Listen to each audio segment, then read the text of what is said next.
New ইয়র্কের Jackson Heights থেকে আপনাদের সঙ্গে আছে আমি খালেদ মহিউদ্দিন। জুলাই আন্দোলনের মাধ্যমে নতুন রাজনৈতিক বন্দোবস্তের আকাঙ্ক্ষা যাদের হাতে রচিত হয়েছিল তাদের অন্যতম তিনি জুলাই অভ্যুত্থানের সেই নেতা, সাবেক উপদেষ্টা জনাব মাহফুজ আলম। এখন যা বলছেন তাতে পরিষ্কার অন্তর্বর্তী সরকারের সময় তা বাস্তবতার মুখ দেখেনি। এরকম অনেক কিছু নির্বাচিত সরকার এলে তিনি আবার শুরুটা করতে চান, সেই বার্তাও দিয়ে রেখেছেন। তবে কেন এই রাজনীতির পথগুলি আলাদা হলো? কেন জুলাই স্পিরিট নিয়ে মাহফুজ আলমের বক্তব্য আর অন্যদের বক্তব্যের মধ্যে আমরা কি পার্থক্য না দেখলেও তাদের পথ আলাদা হয়ে যেতে দেখছি? এসব নিয়ে আলোচনা করার জন্য জুলাই অভ্যুত্থানের নেতা এবং সাবেক তথ্য সম্প্রচার উপদেষ্টা জনাব মাহফুজ আলম আছেন আমাদের সঙ্গে। জনাব মাহফুজ আলম, আপনি আমাদের সাথে যুক্ত হয়েছেন, সেজন্য আমাদের ধন্যবাদ, কৃতজ্ঞতা এবং শুভেচ্ছা জানবেন আপনাকে। আপনার ব্যস্ত সময় কিনা এখন অনেক জানি না, তবু এই সময়ের মধ্যে আপনি আমাদের সাথে যুক্ত হয়েছেন, সেজন্য আপনাকে ধন্যবাদ জানিয়ে আমরা শুরু করছি। ধন্যবাদ। আমি যারা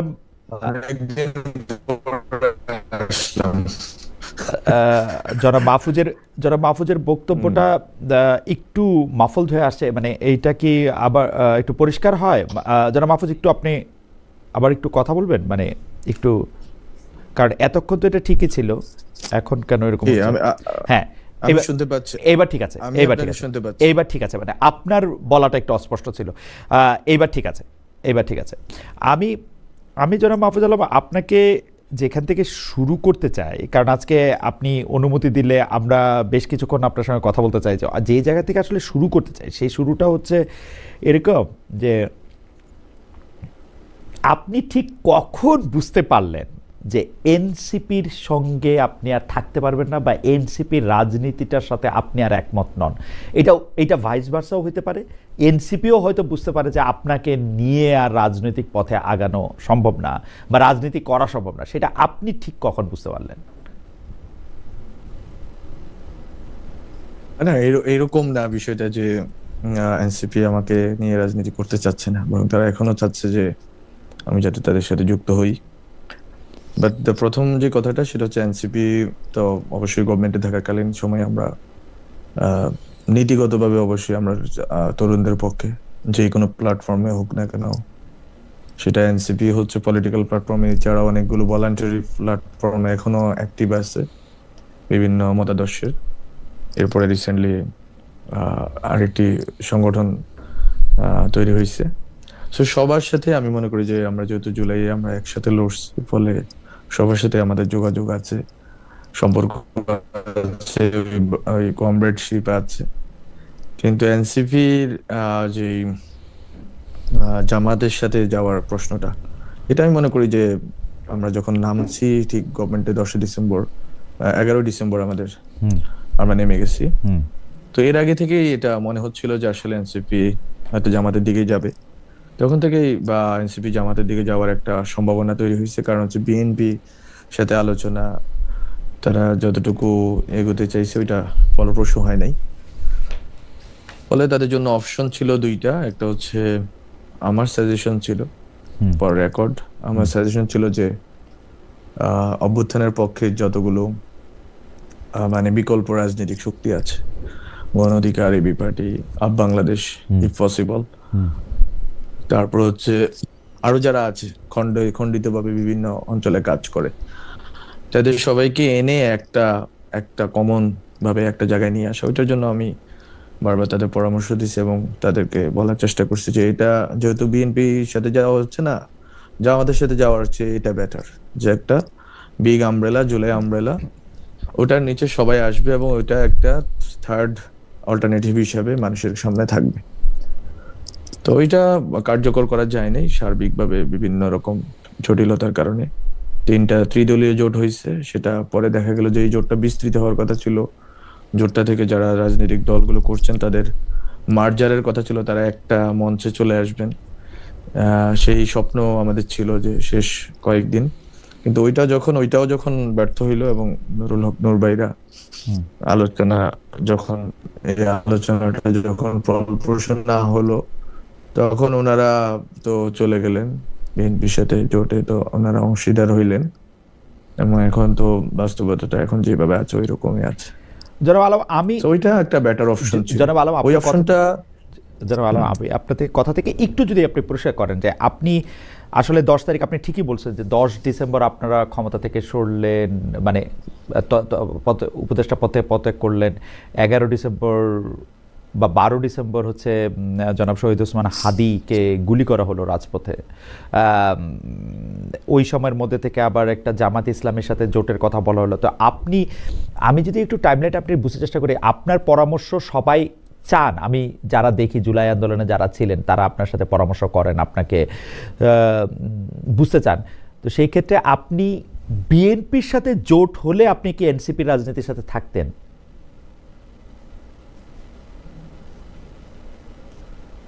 সেটা আমার মনে হয় যে বিএনপির সাথে জোটের বিষয়ে আমার কাছে মনে হয়েছে যে মোর মানে better then BNP, Jamaat NCP okay, NCP alliance. Okay. But ওকে, বিএনপির সাথে জোটের ক্ষেত্রেও অনেকগুলো বিষয় ছিল যে বিএনপি আসলে যে সংস্কারের ব্যাপারে যে স্কেপটিসিজমটা আছে মানুষের মধ্যে মনে, যে বিএনপির ব্যাপারে বিএনপি আসলে সংস্কারগুলো করবে কি করবে না। তো অনেকগুলো বিষয় যেগুলো হচ্ছে নীতিগত পলিসিগত বিষয়, মানে সেগুলো যাতে বিএনপি মানে আমি একটু বুঝতে যেতেই হয় জোটে যেতে হলে জামাতের সাথে। হ্যাঁ, আমি একটু এই জায়গাটাই আমি একটু বুঝতে যেতেছি যে আপনার শুধু জামায়াতের সাথে যাওয়ার ব্যাপারেই যে রিজার্ভেশনটা, সেই রিজার্ভেশনটা কেন ছিল? মানে আপনি বিএনপির সাথে জোটের ব্যাপারে আমরা শুনেছি যে আপনার আপত্তি ছিল না, আপনি তো নিজের মুখে এখন বললেন যে আপনি এটাকে বেটার মনে করেন, আপনি মনে করছেন যে আপ বা গণপরিষদের সাথেও যদি আপনাদের একটা জোট হইতো, যে তৃতীয় জোট ছিল, শুধু জামায়াতের ব্যাপারে আপনার এই রিজার্ভেশন কেন, জনাব মাহফুজ আলম? মানে এইটার কি কোনো ব্যাখ্যা আছে? এটা কি আপনার ব্যক্তিগত কোনো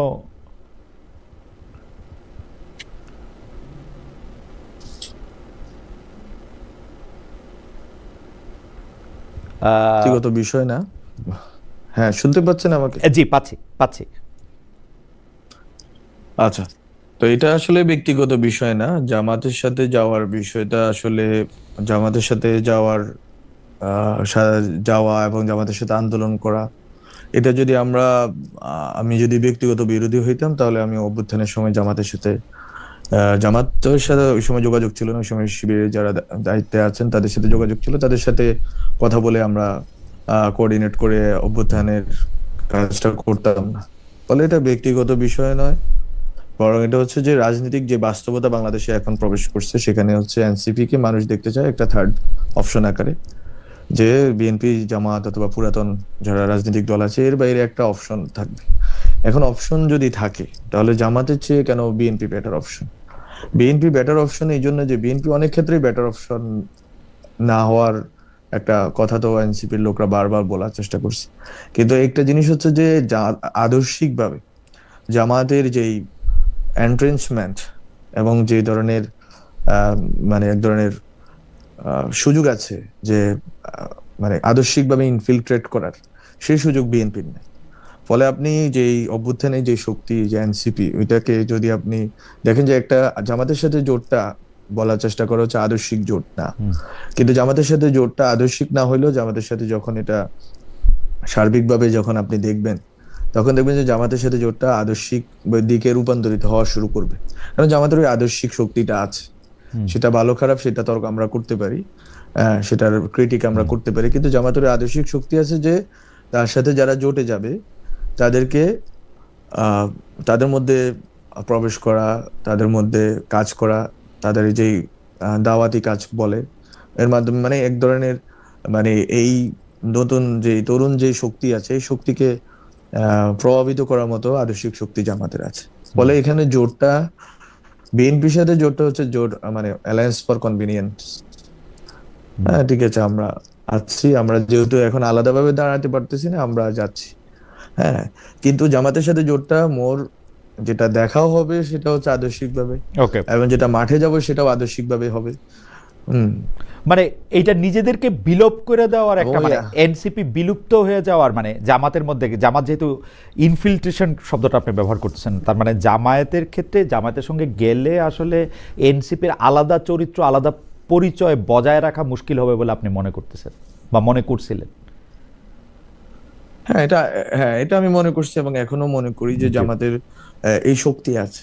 জামাতের আমি কোনো সমালোচনা করতেছি না, বরং জামাতের শক্তির আমি মানে শক্তির প্রতি সম্মান দেখাচ্ছি যে ওদের ওই শক্তিটা আছে, এবং ওরা জোট করার ক্ষেত্রে এখন তো সবাই বিএনপি জোটের কথা বলে, কিন্তু জোটের ইতিহাসটা হচ্ছে আইডিয়াল ইসলামিক ডেমোক্রেটিক লীগ, যেটা জামাত করছিল 1979 সালে শহীদ প্রেসিডেন্ট জিয়াউর রহমান সাহেবের আমলে। তো ওই সময় আপনারা যদি দেখেন, ওই সময় থেকে শুরু করে জামাতের জোটের ইতিহাস হচ্ছে জামাত আদর্শিকভাবে অনুপ্রাণিত, প্রভাবিত, অনুপ্রবেশ সব অর্থেই জামাতের ওই শক্তি আছে, এবং এখন তো জামাত আরো বেশি শক্তিশালী, আরো বেশি কার্যকর প্রমাণিত হচ্ছে দিনকে দিন। ফলে আমি মনে করি যে এনসিপি যে এই যে বললেন যে শব্দটা ক্যারেক্টার, একটা ক্যারেক্টার, একটা চরিত্র দাঁড়ানো, এটা বাধাগ্রস্ত হচ্ছে বা হবে, কিন্তু বিএনপি থেকে এনসিপি কে আলাদা যে কোনো দিনে মানুষ করতে পারবে বা করতে পারতো, তার মানে সেটা হচ্ছে সবচেয়ে গুরুত্বপূর্ণ। তার মানে প্রশ্নটা ন্যায়ের না, মানে জামায়াত ন্যায় করতেছে না বিএনপি ন্যায় করতেছে সেটা না, মানে প্রশ্নটা হচ্ছে পরিচয়ের সংকটের। আমরা কি এভাবে বলতে পারি যে ধরেন আপনি তো বিএনপি এবং জামায়াতের মধ্যে ন্যায় ভিত্তিক ন্যায়ের জায়গা থেকে বিএনপিকে আগায় রাখতেছেন না, আপনি আপনার পরিচয়টা যেখানে সবচেয়ে ভালো থাকবে সেইটার গুরুত্ব দিচ্ছেন। এটা কি মানে আপনি জেনে বুঝেই এটা করতেছেন? না, আমি পরিচয় শব্দটা ইউজ করব না, আইডেন্টিটি না, এটা বলে আমি বলছি ক্যারেক্টার, আচ্ছা, চরিত্রের জায়গাটা। আপনি রাজনৈতিক চরিত্র, বাংলাদেশের চরিত্র মানে কি, আপনি কি বাংলাদেশের নাম না বলে বলি অন্য 5টা রাজনৈতিক দলকে চরিত্র আকারে চিনেন যে এরা ম্যাটার করে বাংলাদেশের রাজনীতিতে? ওদের কোনো স্পেসিফিক চরিত্র আছে না, কিন্তু এনসিপির একটা স্পষ্ট চরিত্র থাকার সম্ভাবনা তৈরি হয়েছিল। এনসিপির একটা মানে একটা ওই লেজিটিমেসি, যে লেজিটিমেসি এনসিপি এখনো হারায় নাই, যতই অভিযোগ থাকুক। কিন্তু এনসিপি বলতে জুলাইয়ের যে ফোর্স, ওরা হারায় নাই এখনো। 71 এর ক্ষেত্রে বলতে পারে, 90s এর ক্ষেত্রে বলতে পারে, কিন্তু ওরা তো একবারে তাজা একটা শক্তি। ফলে ওরা যে লেজিটিমেসি নিয়ে আসতেছে, একটা ক্যারেক্টার নিয়ে আসছে, একটা নতুন পলিটিক্যাল কথা বলছে, নতুন পলিটিক্যাল বন্দোবস্তের কথা বলছে, এগুলো সহকারে ওরা চাইলে এই ক্যারেক্টারটা ওরা ডেভেলপ করতে পারতো, যেটা জামাতের সাথে গেলে ওই ক্যারেক্টারটা কম্প্রোমাইজ। নতুন পলিটিক্যাল বন্দোবস্ত যে শব্দগুলি আমরা আপনার কাছ থেকে পুরো শুনছি, বিএনপির সাথে গেলে বন্দোবস্ত আর পলিটিক্যাল বন্দোবস্ত দুইটা আরো বেশি করে হারায় যেত না? আপনারা পরিবারতন্ত্রের কথা বলছেন, আপনারা বলছেন যে একটা জায়গা থেকে গণতান্ত্রিকভাবে উত্থানের কথা, বিএনপির সাথে গেলে তো এটা আরো বেশি হারাইতো, ইজন্ট ইট? না, সেটা আমি তো বললাম, সেটা বিএনপির সাথে যাওয়া, জামাতের সাথে যাওয়া প্রশ্নটা তখনই আসে যখন আপনি আলাদাভাবে দাঁড়াইতে পারতেছেন না। এটা তো ধরে নেওয়া নাই, গিভেন না। বরং জুলাই পদযাত্রার পরে এনসিপির সম্ভাবনা ছিল 100-র উপরে আসনে তারা মানুষের সাপোর্ট পাওয়ার সেই সম্ভাবনা ছিল।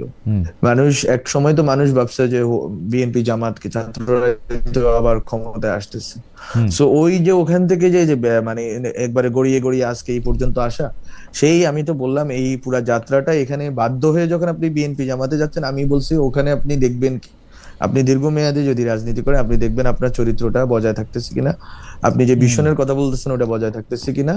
এবং ওখানে আপনি ধরেন না, আপনি বিএনপি যদি যেগুলোর জন্য আপনি বিএনপি সমালোচনা করেন সেইগুলোর জন্য আপনি বিএনপি সমালোচনা করতে পারবেন। জামাতের সমালোচনা আজকে বাংলাদেশে কি হচ্ছে? জামাতের কোনো স্পষ্ট সমালোচনা বাংলাদেশে কেউ করতে পারতেছে না, আমি কারো নাম না ধরেই বলি, সেটা সম্ভব হচ্ছে না, কারণ জামাত ইডিওলজিক্যালি যে কথাগুলো বলে সেই কথাগুলো আপনি বললেই ইসলামের টেরেনে আপনি ঢুকে পড়বেন না।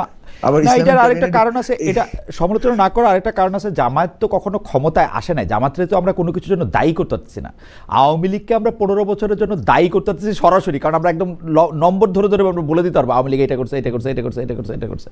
বিএনপির ক্ষেত্রে এটা সম্ভব, যেহেতু বিএনপি রাষ্ট্র ক্ষমতায় ছিল, জামায়াত তো রাষ্ট্র ক্ষমতায় কখনো ছিল না। আপনি তো তার এত প্রবল সমালোচনা আপনি কিভাবে করবেন? করতে পারবেন না তো বিএনপির মতো করে। বা না, জামাতের প্রবল সমালোচনা করার কথা আমি বলছি না, জামাতের পলিসি ক্রিটিক আজকে পর্যন্ত কেউ করলো? জামাতের ইকোনমিক পলিসিটা কি, এটার পলিসির নামটা কি? এটা কি ইসলামিক ইকোনমিক্স, এটা কি মিক্সড ইকোনমি, নাকি এটা হচ্ছে একটা social Democratic economy? Welfare state বলা, সোশ্যাল ডেমোক্রেটিক ইকোনমি নিয়ে না বলা, এই যে দ্বৈততা, এই যে এক ধরনের মানে এক ধরনের অস্পষ্টতা, এটা নিয়ে কেউ আজ পর্যন্ত কথা বলছে? জামাতের কেন আপনি বলতে হবে জামাত ক্ষমতায় থাকলে ক্ষমতার বিরোধিতা করতে হবে? প্রত্যেকটা দলের আদর্শ, পজিশন, পলিসি এগুলো নিয়ে কথা বলতে পারবেন না? আপনার কেন ব্যক্তি আক্রমণ করতে হবে যে এইরকম ওই রকম, না, এ দুর্নীতি করছে, ও ব্যক্তি দুর্নীতি আক্রমণ করছে? করার কিন্তু কথা আমি বলতেছি না। আপনি যেটা জামাতের পলিসি সংকট বলতেছেন, সেটা জামায়াতের অবস্থানগত কিছুটা গ্রে এরিয়া আসে, কিন্তু জামায়াত কিন্তু কিছু ক্ষেত্রে স্পষ্ট তাদের কাজের ক্ষেত্রেও সেটা তার প্রমাণ দিছে। সেই প্রমাণটা হইল যে তারা আসলে খুব পারিবারিক উপায়ে তাদের দলের প্রধান নির্বাচন করতেছে না, এটা গণতান্ত্রিক উপায়ে নির্বাচন করতেছে। তারা কিন্তু দলের ভিতরে সেটা গণতন্ত্র আপনি শিওর? হ্যাঁ? সেটা আপনি শিওর? না, আমি তো শফিকুর রহমানের সাথে গোলাম আজমের সম্পর্ক আছে কিনা আমি তো দেখতে পাই না। তো না, মানে গণতন্ত্র যেই বললেন, পার্টি ইন্টার পার্টি ডেমোক্রেসি, এটা আপনি শিওর? আমার কাছে মনে হয় এটা কিছুটা পোপের মতো তারা এটা করে, মানে এইটাও এক ধরনের ডেমোক্রেসি, বাকিটা তো আর আমরা দেখতেই পাই না, আমি তো আর ভেতরে কাজ করি নাই। আপনি নিশ্চয়ই শিওর, আপনি নিশ্চয়ই বলবেন। তবে আমরা জামাত ইসলামী এবং অন্যান্য জিনিসটা আরও অনেক কথা বলবো, কিন্তু আপনাকে পেয়েছি, আপনাকে তো আমার অনেকগুলি প্রসঙ্গে কথা বলতে হবে, সেই জন্য আমি একটু আপনাকে একটু আগাই, জামাত ইসলামের পর থেকে একটু আগাই, কারণ অনেকগুলি বিষয় নিয়ে একটু কথা বলতে হবে। সেটা হলো যে আপনার কি এই কথা কখনো মনে হয়েছে যে ক্লিন্টন ফাউন্ডেশনে যখন ডক্টর মোহাম্মদ ইউনূস আপনাকে নিয়ে গেলেন এবং সবার সামনে পরিচয় করে দিলেন, যে অনেকেই ভাবেন যে জুলাই আন্দোলনটা আসলে এমনি এমনি হয়েছে, এটার পিছনে কোনো একটা ডিজাইন ছিল না, এবং একটা মেটিকুলাস ডিজাইন এবং মাস্টারমাইন্ড জাতীয় শব্দ তিনি ব্যবহার করেন, এবং বর্তমানে যিনি প্রেস সচিব আছেন ডক্টর মোহাম্মদ ইউনূসের, তিনিও আসলে আপনাকে পরিচয় করিয়ে দিয়েছিলেন যে এখানের মধ্যে আমার একটা লাইন, আপনার একটা লাইন আমার খুব মনে আছে, এটা আমার কাছে খুব স্ট্রাইকিং লাইন মনে হয়। আর সেই লাইনটা হচ্ছে জুলাইয়ের পর পর আপনাকে যখন প্রশ্ন করা ছিল আপনি এখন কি করবেন, আপনি বলছিলেন যে আমি ঘুমাবো। তখন বাংলাদেশের মানুষ, আমরা যারা সাধারণ মানুষ আছি, তাদের কাছে কিন্তু আপনার অবস্থান এবং যারা জুলাইতে যারা আন্দোলন করেছে তাদের সবার অবস্থান হচ্ছে এক একজন জাতীয় বীরের। আপনার সঙ্গে আমার অনেকবার কথা হয়েছে, আপনি জানেন যে জাতীয় বীরের মর্যাদা মানে পাওয়া। তো সেই জায়গায় কি আপনার কাছে এটা মনে হয় যে আপনাকে যখন সিঙ্গেল আউট করা হলো, নাকি ডক্টর মোহাম্মদ ইউনূস যে আপনাকে মাস্টারমাইন্ড বললেন বা বললেন যে এটার মেটিকুলাস ডিজাইনটা ওর করা, এরকম একটা ধারণা যখন দিলেন, শফিক সাহেব যখন আপনার এরকম একটা ইন্টারভিউ নিলেন, মানে এইটা কি আপনার পলিটিক্যালি হেল্প করলো নাকি আপনাকে আরেকটু আইসোলেটেড করলো? কি মনে হয় আপনার, জানাব মাহফুজ আলম? আমার অনেক কথা তো আপনি বললেন, কিন্তু আমার যেটা আমি মনে হচ্ছে যে আমি আসলে আমার কাজটা করছি। আমি আসলে সিঙ্গেল আউট হইতেও চাই নাই, কেউ আমাকে করুক এটাও চাই নাই। অবশ্যই এটা আমার পলিটিক্যাল জার্নিকে অনেক ক্ষেত্রেই আমাকে বাধাগ্রস্ত করছে, কারণ হচ্ছে তখন মানুষ একটা কমন টার্গেট পেয়ে গেছে যে যার উপরে সব দোষ চাপাই দেওয়া যায়, যে নন্দ ঘোষ। ফলে নন্দ ঘোষটা আমি হয়ে গেলাম আর কি। সো এইটা তো আমার জন্য অনেক বড় একটা কঠিন জার্নি ছিল এবং এখনো আছে। কিন্তু স্যারের ক্ষেত্রে আমি যেটা বলবো, এটা বা মানে এটা ব্যাখ্যা করা হয়েছে, স্যারের পজিশন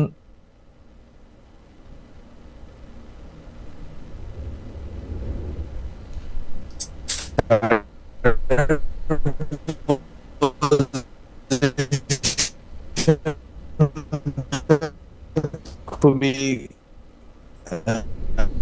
মানে আমি যেটা মনে করি, স্যার যেভাবে হচ্ছে পুরা দুনিয়াতে সফর করেন এবং যেভাবে তরুণদেরকে পরিচয় করাই দেন, এটা কোনোভাবেই আমি জানতামও না। আমি ক্লিন্টন প্রোগ্রামে আমি হবে প্রথমেই হচ্ছে ওই যে একজন ছেলে উঠে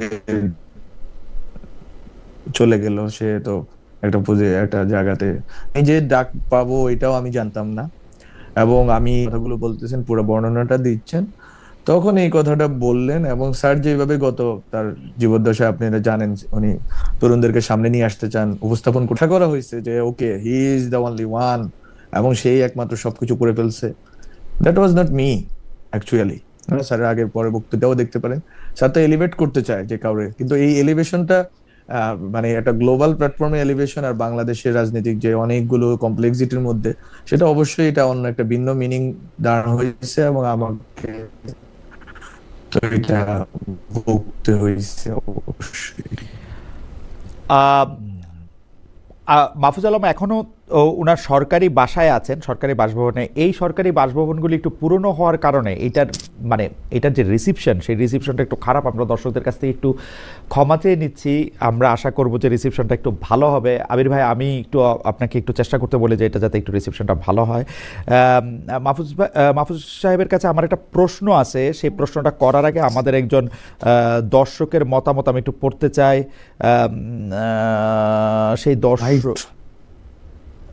সেই দর্শকের মতামত আমি একটু পড়তে চাই। দর্শকের মতামতটা খুঁজতেছি আসলে আবার। হ্যাঁ, মাহফুজ কিছু বলতেছিলেন? না ওকে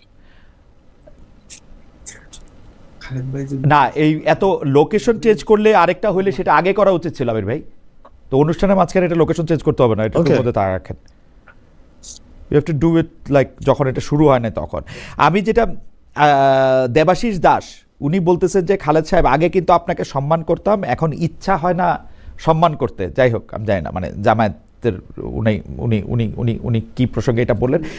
আমি যেটা দেখি আর কি, যারা মাহফুজ আলম, আমি যেটা দেখি যে আপনি এটার মধ্যে বলতেছিলেন যে আপনার পলিটিক্যাল জার্নিটা একটু ক্ষতিগ্রস্ত হয়েছে, কারণ এর মধ্যে থেকে হচ্ছে যে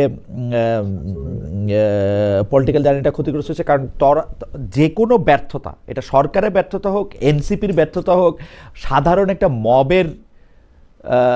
মবকে কন্ট্রোল করতে না পারা হোক, সেইটার জন্য আসলে দায়টা আপনার উপর যাওয়ার একটা ব্যবস্থা হয়েছে। কিন্তু আমরা একটা ইন্টারেস্টিং জিনিস দেখলাম যে আপনি ডক্টর মোহাম্মদ ইউনূস আপনাকে এই আন্দোলনের একজন মানে পেছনে থাকা, যিনি এই পুরো আন্দোলনটার অর্কেস্ট্রার একটা কন্ডাক্টরের ভূমিকা নিচ্ছেন, তার কথা বলছেন। কিন্তু আপনি তথ্যমন্ত্রী হওয়ার পরও বা নাহিদ সাহেব তথ্যমন্ত্রী থাকার পরও আমরা দেখলাম ইউনূস সাহেবের মুখপাত্র হিসেবে কাজ করতেছেন একজন প্রেস সচিব। এই যে আগে আমরা দেখতাম কিন্তু তথ্যমন্ত্রীরা সরকারের এটার দায়িত্ব নিলেন, এই যে আপনাদের হাত থেকে যে মাইকটা নিয়ে নেওয়া হলো বা মাইকটা যে আপনাদের হাতে থাকলো না, এটার কারণ কি বলে আপনি মনে করেন? আমি তো প্রথম থেকেই মনে করি ডক্টর মোহাম্মদ ইউনূস আপনারা তাকে চাকরি দিয়েছেন, এটা উনি বলেন, নিয়োগ দিয়েছেন, এটা উনি বলেন, কিন্তু প্রথম থেকেই উনার অবস্থান আপনাদের বিপক্ষে ছিল। কারণ আপনি যেটা বললেন সেটার সাথে আমি একমত। আপনাকে টার্গেট করা হয়েছে, কিছু ক্ষেত্রে নাহিদ সাহেবকে টার্গেট করা হয়েছে, আসিফ সাহেবকে টার্গেট করা হয়েছে, কিন্তু মাইক্রোফোনটা দেওয়া হয়েছে হচ্ছে উনার পছন্দের প্রেস সেক্রেটারির কাছে। আপনার কাছে কীরকম মনে হয়? যেমন আমি আরেকটা ছোট কথা বলি, সকল দায় দায়িত্ব আপনাদের উপরে পড়তেছিল কিন্তু, কারণ এই সরকার আপনারা বসাইছেন, যেহেতু ডক্টর মোহাম্মদ ইউনূস বলছেন, কিন্তু আপনাদের কন্ট্রোলে অনেক কিছু ছিল না, যেটা আপনাদের কথা আমরা বুঝতে পারি পরে। যারা মাহফুজ আলম, সেটা অলরেডি অনেক দেরি হয়ে গেছে। বাট আমি শফিক ভাইয়ের যে বিষয়টা আমি মনে করি কম্পিটেন্সির ইস্যু। হ্যাঁ, মানে উনি তো যেহেতু মিডিয়াতে ছিলেন, এতদিন দায়িত্ব পালন করছেন, এটা কম্পিটেন্সির কারণে উনি নিজেই যেহেতু এটাকে স্যারের বক্তব্যগুলো বা গভর্নমেন্টের পজিশন গুলো বলার চেষ্টা করছেন। আমি অনেক দিন বলছি, আমি কিন্তু যখন স্যারের অফিসে ছিলাম, আমি কিন্তু মানে আমার মনে হয় যে কয়েক সপ্তাহ আমি নিজে ব্রিফ করতাম এই যে ফরেন সার্ভিস একাডেমিতে। সো ইভেন তথ্যমন্ত্রী হওয়ার পর আবার ব্রিফ করিনি। So it is not about যে কে বলতেছে স্যারের পক্ষ থেকে বা গভর্নমেন্টের পক্ষ থেকে। It was about competency, it was about যে আর্জেন্সি, যে এখন একটা বক্তব্য দেওয়া দরকার, কাকে দিয়ে বক্তব্যটা দেওয়ানো যায়। তখন এটা একটা রেওয়াজের মধ্যে হয়ে গেছে যে শফিক ভাই উইল টেক দ্য লিড এবং he will tell the stories. So এটা আমরা এইভাবে নিছি। সেকেন্ড যেটা বললেন যে গভর্নমেন্টের দায়িত্বের বিষয়টা, আমি মনে করি এটা সার্টেইন গভর্নমেন্টে আসলে ছাত্র উপদেষ্টাদের ব্যাপারে যেই পরিমাণ এক্সক্লুসিভলি ছাত্র উপদেষ্টাদেরকে ধরা হয়েছে এবং তাদেরকে সবকিছুর জন্য দায়ী করা হয়েছে, কিন্তু গভর্নমেন্টের অন্যান্য অ্যাডভাইজারদের বিষয়ে বা পুরা ইকোসিস্টেমটা কেমনে চলে সেই বিষয়ে মানুষ খুব রিসেন্টলি বোঝা শুরু করছে যে আসলে এটা কেমনে চলছে গত 1.5 বছর। হ্যাঁ, সো আমি মনে করি মানুষকে বুঝতে দেওয়া উচিত, আমার বলা উচিত না এখনো। হ্যাঁ, মানুষকে বুঝতে দেওয়া উচিত। আসলে ধীরে ধীরে যখন আনফাল্ড হবে, বোঝা শুরু করবে মানুষ। অনেক গালি খাইছি আমি আরো কিছুদিন খাইতে চাই, সমস্যা নাই। বাট যখন মানুষ বুঝবে, they will feel sorry for us. না, কিন্তু আমি এখানে 2-3টা প্রশ্ন করতে চাই। তার আগেও একটু দর্শকদের একটা মতামত। বায়ার্ন মিউনিক 6347 কি খালেদ ভাই, মাহফুজ সামনে আর আপনার ভয়েস নরম, অন্য কারোর সাথে থাকলে তো চিল্লায়া বলে, আমি এটা জিগাই, মাহফুজরা ওইটা বলে, এইসব দ্বিচারী স্বভাব অনেকের সাথে আছে আপনার, মানুষ হন। চেষ্টা করতেছি ভাই মানুষ হতে। আমি যেটা বলতেছিলাম যে আপনি দায়িত্বের শেষ দিকে এসে কিন্তু এই কথা বলছেন যে আপনাকে কাজ করতে দেওয়া হচ্ছে না। সম্প্রতি স্পষ্ট করে বলছেন শেষ 4 মাস আপনাকে কাজই করতে দেওয়া হয়নি। আমি এটার সাথে লাগা আরও বলি, আপনি গভর্নমেন্টকে এখনও সেভ করতে চাইতেছেন বা গভর্নমেন্টের নিয়ে এখন কথা বলতেছেন, কিন্তু দেখেন আপনি যখন বিদেশে আক্রান্ত হয়েছিলেন তখন এর তীব্র প্রতিবাদ করছিলেন, কিন্তু এনসিপি নেতা নাহিদ ইসলাম তিনি তখন অভিযোগ করেছেন সরকার উপদেষ্টা পরিষদের ভেতরেও মাহফুজ আলমকে হত্যার সম্মতি তৈরি করা হয়েছে। আপনি এই বক্তব্য নিয়ে ভিন্নমত পোষণ করছেন, এরকম আমরা শুনি নাই। আমরা কিন্তু স্পষ্ট এইটার মধ্যে দেখতে পাচ্ছি যে আপনারা এক ধরনের উপদেষ্টা ছিলেন আর অন্যরা অন্য ধরনের উপদেষ্টা ছিল। আমি আপনার কথা বলতেছি না, আপনার অন্য যে 2 উপদেষ্টা ছাত্রদের মধ্যে থেকে আসছেন তাদের বিরুদ্ধে অনেক ধরনের অভিযোগ, সরাসরি দুর্নীতির অভিযোগ আসছে। আপনার বিরুদ্ধে কী ধরনের অভিযোগ আসছে সেটা আমি আপনার পরে বলতেছি। আপনার বিরুদ্ধে পরিবার, আপনার ভাই ইত্যাদি ইত্যাদি নিয়ে আপনার বিরুদ্ধে অভিযোগ আসে। তাহলে আপনারা কি উপদেষ্টারা কি মানে সরকারের মধ্যে 2 ভাগ হয়েছিলেন? অনেক উপদেষ্টারা কিন্তু এরকম বলতে চেষ্টা করছে যে আমরা অনেক কাজ করতে পারি না, বিকজ ইঙ্গিতটা হচ্ছে আপনারা। আবার আপনারা একদম সরাসরিই বলছেন এই উপদেষ্টারা আপনাদের হত্যাযোগ্য করছে। আপনি বলছেন আপনাকে কোনো কাজ করতে দেওয়া হয় না, একটু যদি বলেন। ওকে, আমি মনে করি আমি যেটা একটু আগে বললাম সেটা, যে ইতিহাস নিজে কথা বলা শুরু করবে। সো আমি আর কিছুদিন ধৈর্য ধরি এবং মানুষের গালি সহ্য করি। মানুষ যখন জানতে পারবে, they will feel sorry for us 3 student leaders, এবং স্পেশালি অ্যাবাউট মি, কারণ আমি তো সবচেয়ে বেশি আক্রান্ত হয়েছি। So let's see I am not talking right now about this things, ঠিক আছে? কারণ হচ্ছে আপনি যেটা বললেন যে একবার স্পষ্টভাবে আমি যদি বলি, প্রথম দিকে যেটা বলা হইলো যে অনেকে বলার চেষ্টা করছে যে আমরাই সবকিছু ঠিক করি, দ্যাট ইজ নট ট্রু। কিন্তু এই কথাগুলি তো ডক্টর মোহাম্মদ ইউনূস এই ধারণাগুলি সবচেয়ে বেশি দিয়েছেন। আমি একদম নিরপেক্ষভাবে বলি, ডক্টর মোহাম্মদ ইউনূস এই ধারণাগুলি সবচেয়ে বেশি দিয়েছেন। ডক্টর মোহাম্মদ ইউনূস বারবার বলছেন যে এটা মানে এই ধারণাগুলি এবং উনার ব্যর্থতার দায় উনি শিফট করছেন আপনাদের কাঁধে। উনি ইশাককে মেয়র হইতে দেন নাই, এটা উপদেষ্টা পরিষদের সিদ্ধান্ত। সেই সিদ্ধান্তটা চাপাইছেন হচ্ছেন আসিফের ঘাড়ে। আমি একদম স্পষ্ট এটা বলতে পারি। ওকে, লেট হিস্টোরি স্পিক বাট হিস্ট্রিটা আসবে কোত্থেকে? মানে ঘটনা হইতেছে যে জুলাই আন্দোলনকে এখন অনেকে বলতেছেন ব্যর্থ, আপনাদের উপর আশা হতো, কিন্তু এটাতে আপনারা দায়ী নাকি আর কেউ দায়ী, এটাও তো আমাদের আসলে একটু বুঝতে হবে। মানে এটা তো বোঝাও দরকার, তাই না? আই থিঙ্ক মানুষ বোঝা শুরু করছে। গত 4-5 মাসে অনেক কিছু চেঞ্জ হয়েছে, অনেক বক্তব্য, অনেক ধরনের মানে আন্ডারস্ট্যান্ডিং মানুষের মধ্যে গ্রো করছে, হ্যাঁ, এবং আর এটা ধীরে ধীরে গ্রো করবে। এখন আমরা যদি এটা যখন আমরা ব্যাখ্যা দিব তখন মনে হবে যে আমরা বলছি, কিন্তু আমরা যখন ব্যাখ্যা না দিয়ে যখন ইতিহাস ব্যাখ্যা দেওয়া শুরু করবে, রিয়েলিটি ব্যাখ্যা দেওয়া শুরু করবে, যখন সোসাইটির different segments and different realities ব্যাখ্যা দেওয়া শুরু করবে, I think that would be convincing. আরেকটা কথা বলি যে বলা হয়েছিল যে ইউনূস সরকার ক্ষমতায় আসার পরপরই তার উপদেষ্টারা তার ব্যাংকের যে স্টেটমেন্ট আগে কি ছিল পরে ছিল সেগুলি প্রকাশ করবে, সেগুলি যে প্রকাশ করা হয় নাই। আমাকে কয়েকজন উপদেষ্টা পার্সোনালি বলছেন যে তারা কিন্তু সেই স্টেটমেন্ট বা তাদের আয় ব্যয়ের হিসাব তারা দিছেন, তারপরও ডক্টর ইউনূস যে এটা প্রকাশ করলেন না, এইটার একটা কারণ কি আপনারা বাধা দিচ্ছেন ছাত্র উপদেষ্টারা? কারণ যেহেতু আপনাদের অনেক টাকা বাড়ছে। না, আমাদের কোনো টাকা বাড়ে নাই। আমি জানি না টাকা বাড়ার কথা কারা বলতেছে, কি বাড়তেছে। আমার বাড়ে নাই, অন্তত আমি ব্যক্তিগতভাবে বলতে পারি। আরেকটা হচ্ছে আমার স্টেটমেন্ট কিন্তু জমা দেওয়া আছে, আমি গভর্নমেন্টে থাকি, কিন্তু গভর্নমেন্ট এটা প্রকাশ করে নাই। কারণটা কি তাহলে? কারা এটা আটকাইলো? I don't know about this, but আমি ক্যাবিনেট ডিভিশন আমাদের জমা দেওয়ার কথা, আমার জমা দেওয়া আছে আরো, আই থিঙ্ক এটা জুলাই আগস্টের দিকে জমা দেওয়া আছে, if I am not wrong, but এটা জমা দেওয়া আছে। এবং আমারটা তো ক্লিয়ারলি আই হ্যাভ ডকুমেন্ট যে আমার কাছে কত টাকা আছে, and I can show it, but not for public, but for any inquiry. Right, কিন্তু এইটা জমা হচ্ছে না, এটাই হচ্ছে মানে এটা প্রকাশ হচ্ছে না, এটা হচ্ছে পাবলিক। আপনার জানুয়ারির 13 তারিখের আলোচনার অনুষ্ঠানে আপনার বক্তব্য থেকে একটা কোট করি, যেখানে আপনি বলছেন অলিগার্করা কোট অলিগার্করা যারা টাকা দিয়েছে তাদের আপনি গ্রেপ্তার করলেন না, তাদের বিচারের আওতায় আনলেন না, তারা এখনো ফান্ডিং করে যাচ্ছে এবং তারা ভুলের পর ভুল মিথ্যা অপপ্রচার করে যাচ্ছে, তাদের আপনি ধরবেন না। এটা তথ্য মন্ত্রণালয়ের কাজ না। আমি শেখ মুজিব হতে চাই না যে আমি পত্রিকা বন্ধ করে দিব, মিডিয়া বন্ধ করে দিব। বরং আমরা চেয়েছিলাম যে নতুন মিডিয়া দেব, নতুন মিডিয়া কি আমাদের দিতে দেওয়া হয়েছে? মাহফুজ, আমি যে জিনিসটা বিশ্ববিদ্যালয়ের মানে ব্রাদার টু ব্রাদার, আপনি যেহেতু আমার অনেক পরে আসছেন সেই জন্য আমি সাংবাদিকতার বাইরে গিয়ে, আপনি কিন্তু অনেক কথা বলতেছেন মাহফুজ, মানে শুরু করতেছেন কিন্তু ভিতরের কথাগুলো আপনি বলতেছেন না। এটাকে আপনার যেমন এর চেয়ে বেশি আপনার কি করবেন? আপনি এর চেয়ে বেশি আর কি বলবেন? যারা টাকা দিতেছে তাদেরকে গ্রেফতার করতেছে না, ভুলের পর ভুল করতেছে, ফান্ডিং করে যাচ্ছে, নতুন মিডিয়া করতে দিতেছে না। সো আপনি মানে এই বার্তাটা আরেকটু পরিষ্কার করে দেওয়া উচিত কিনা আপনার কাছে কি মনে হয়? আমি কিন্তু স্পষ্ট বুঝতে পারতেছি আপনি কি বলতেছেন।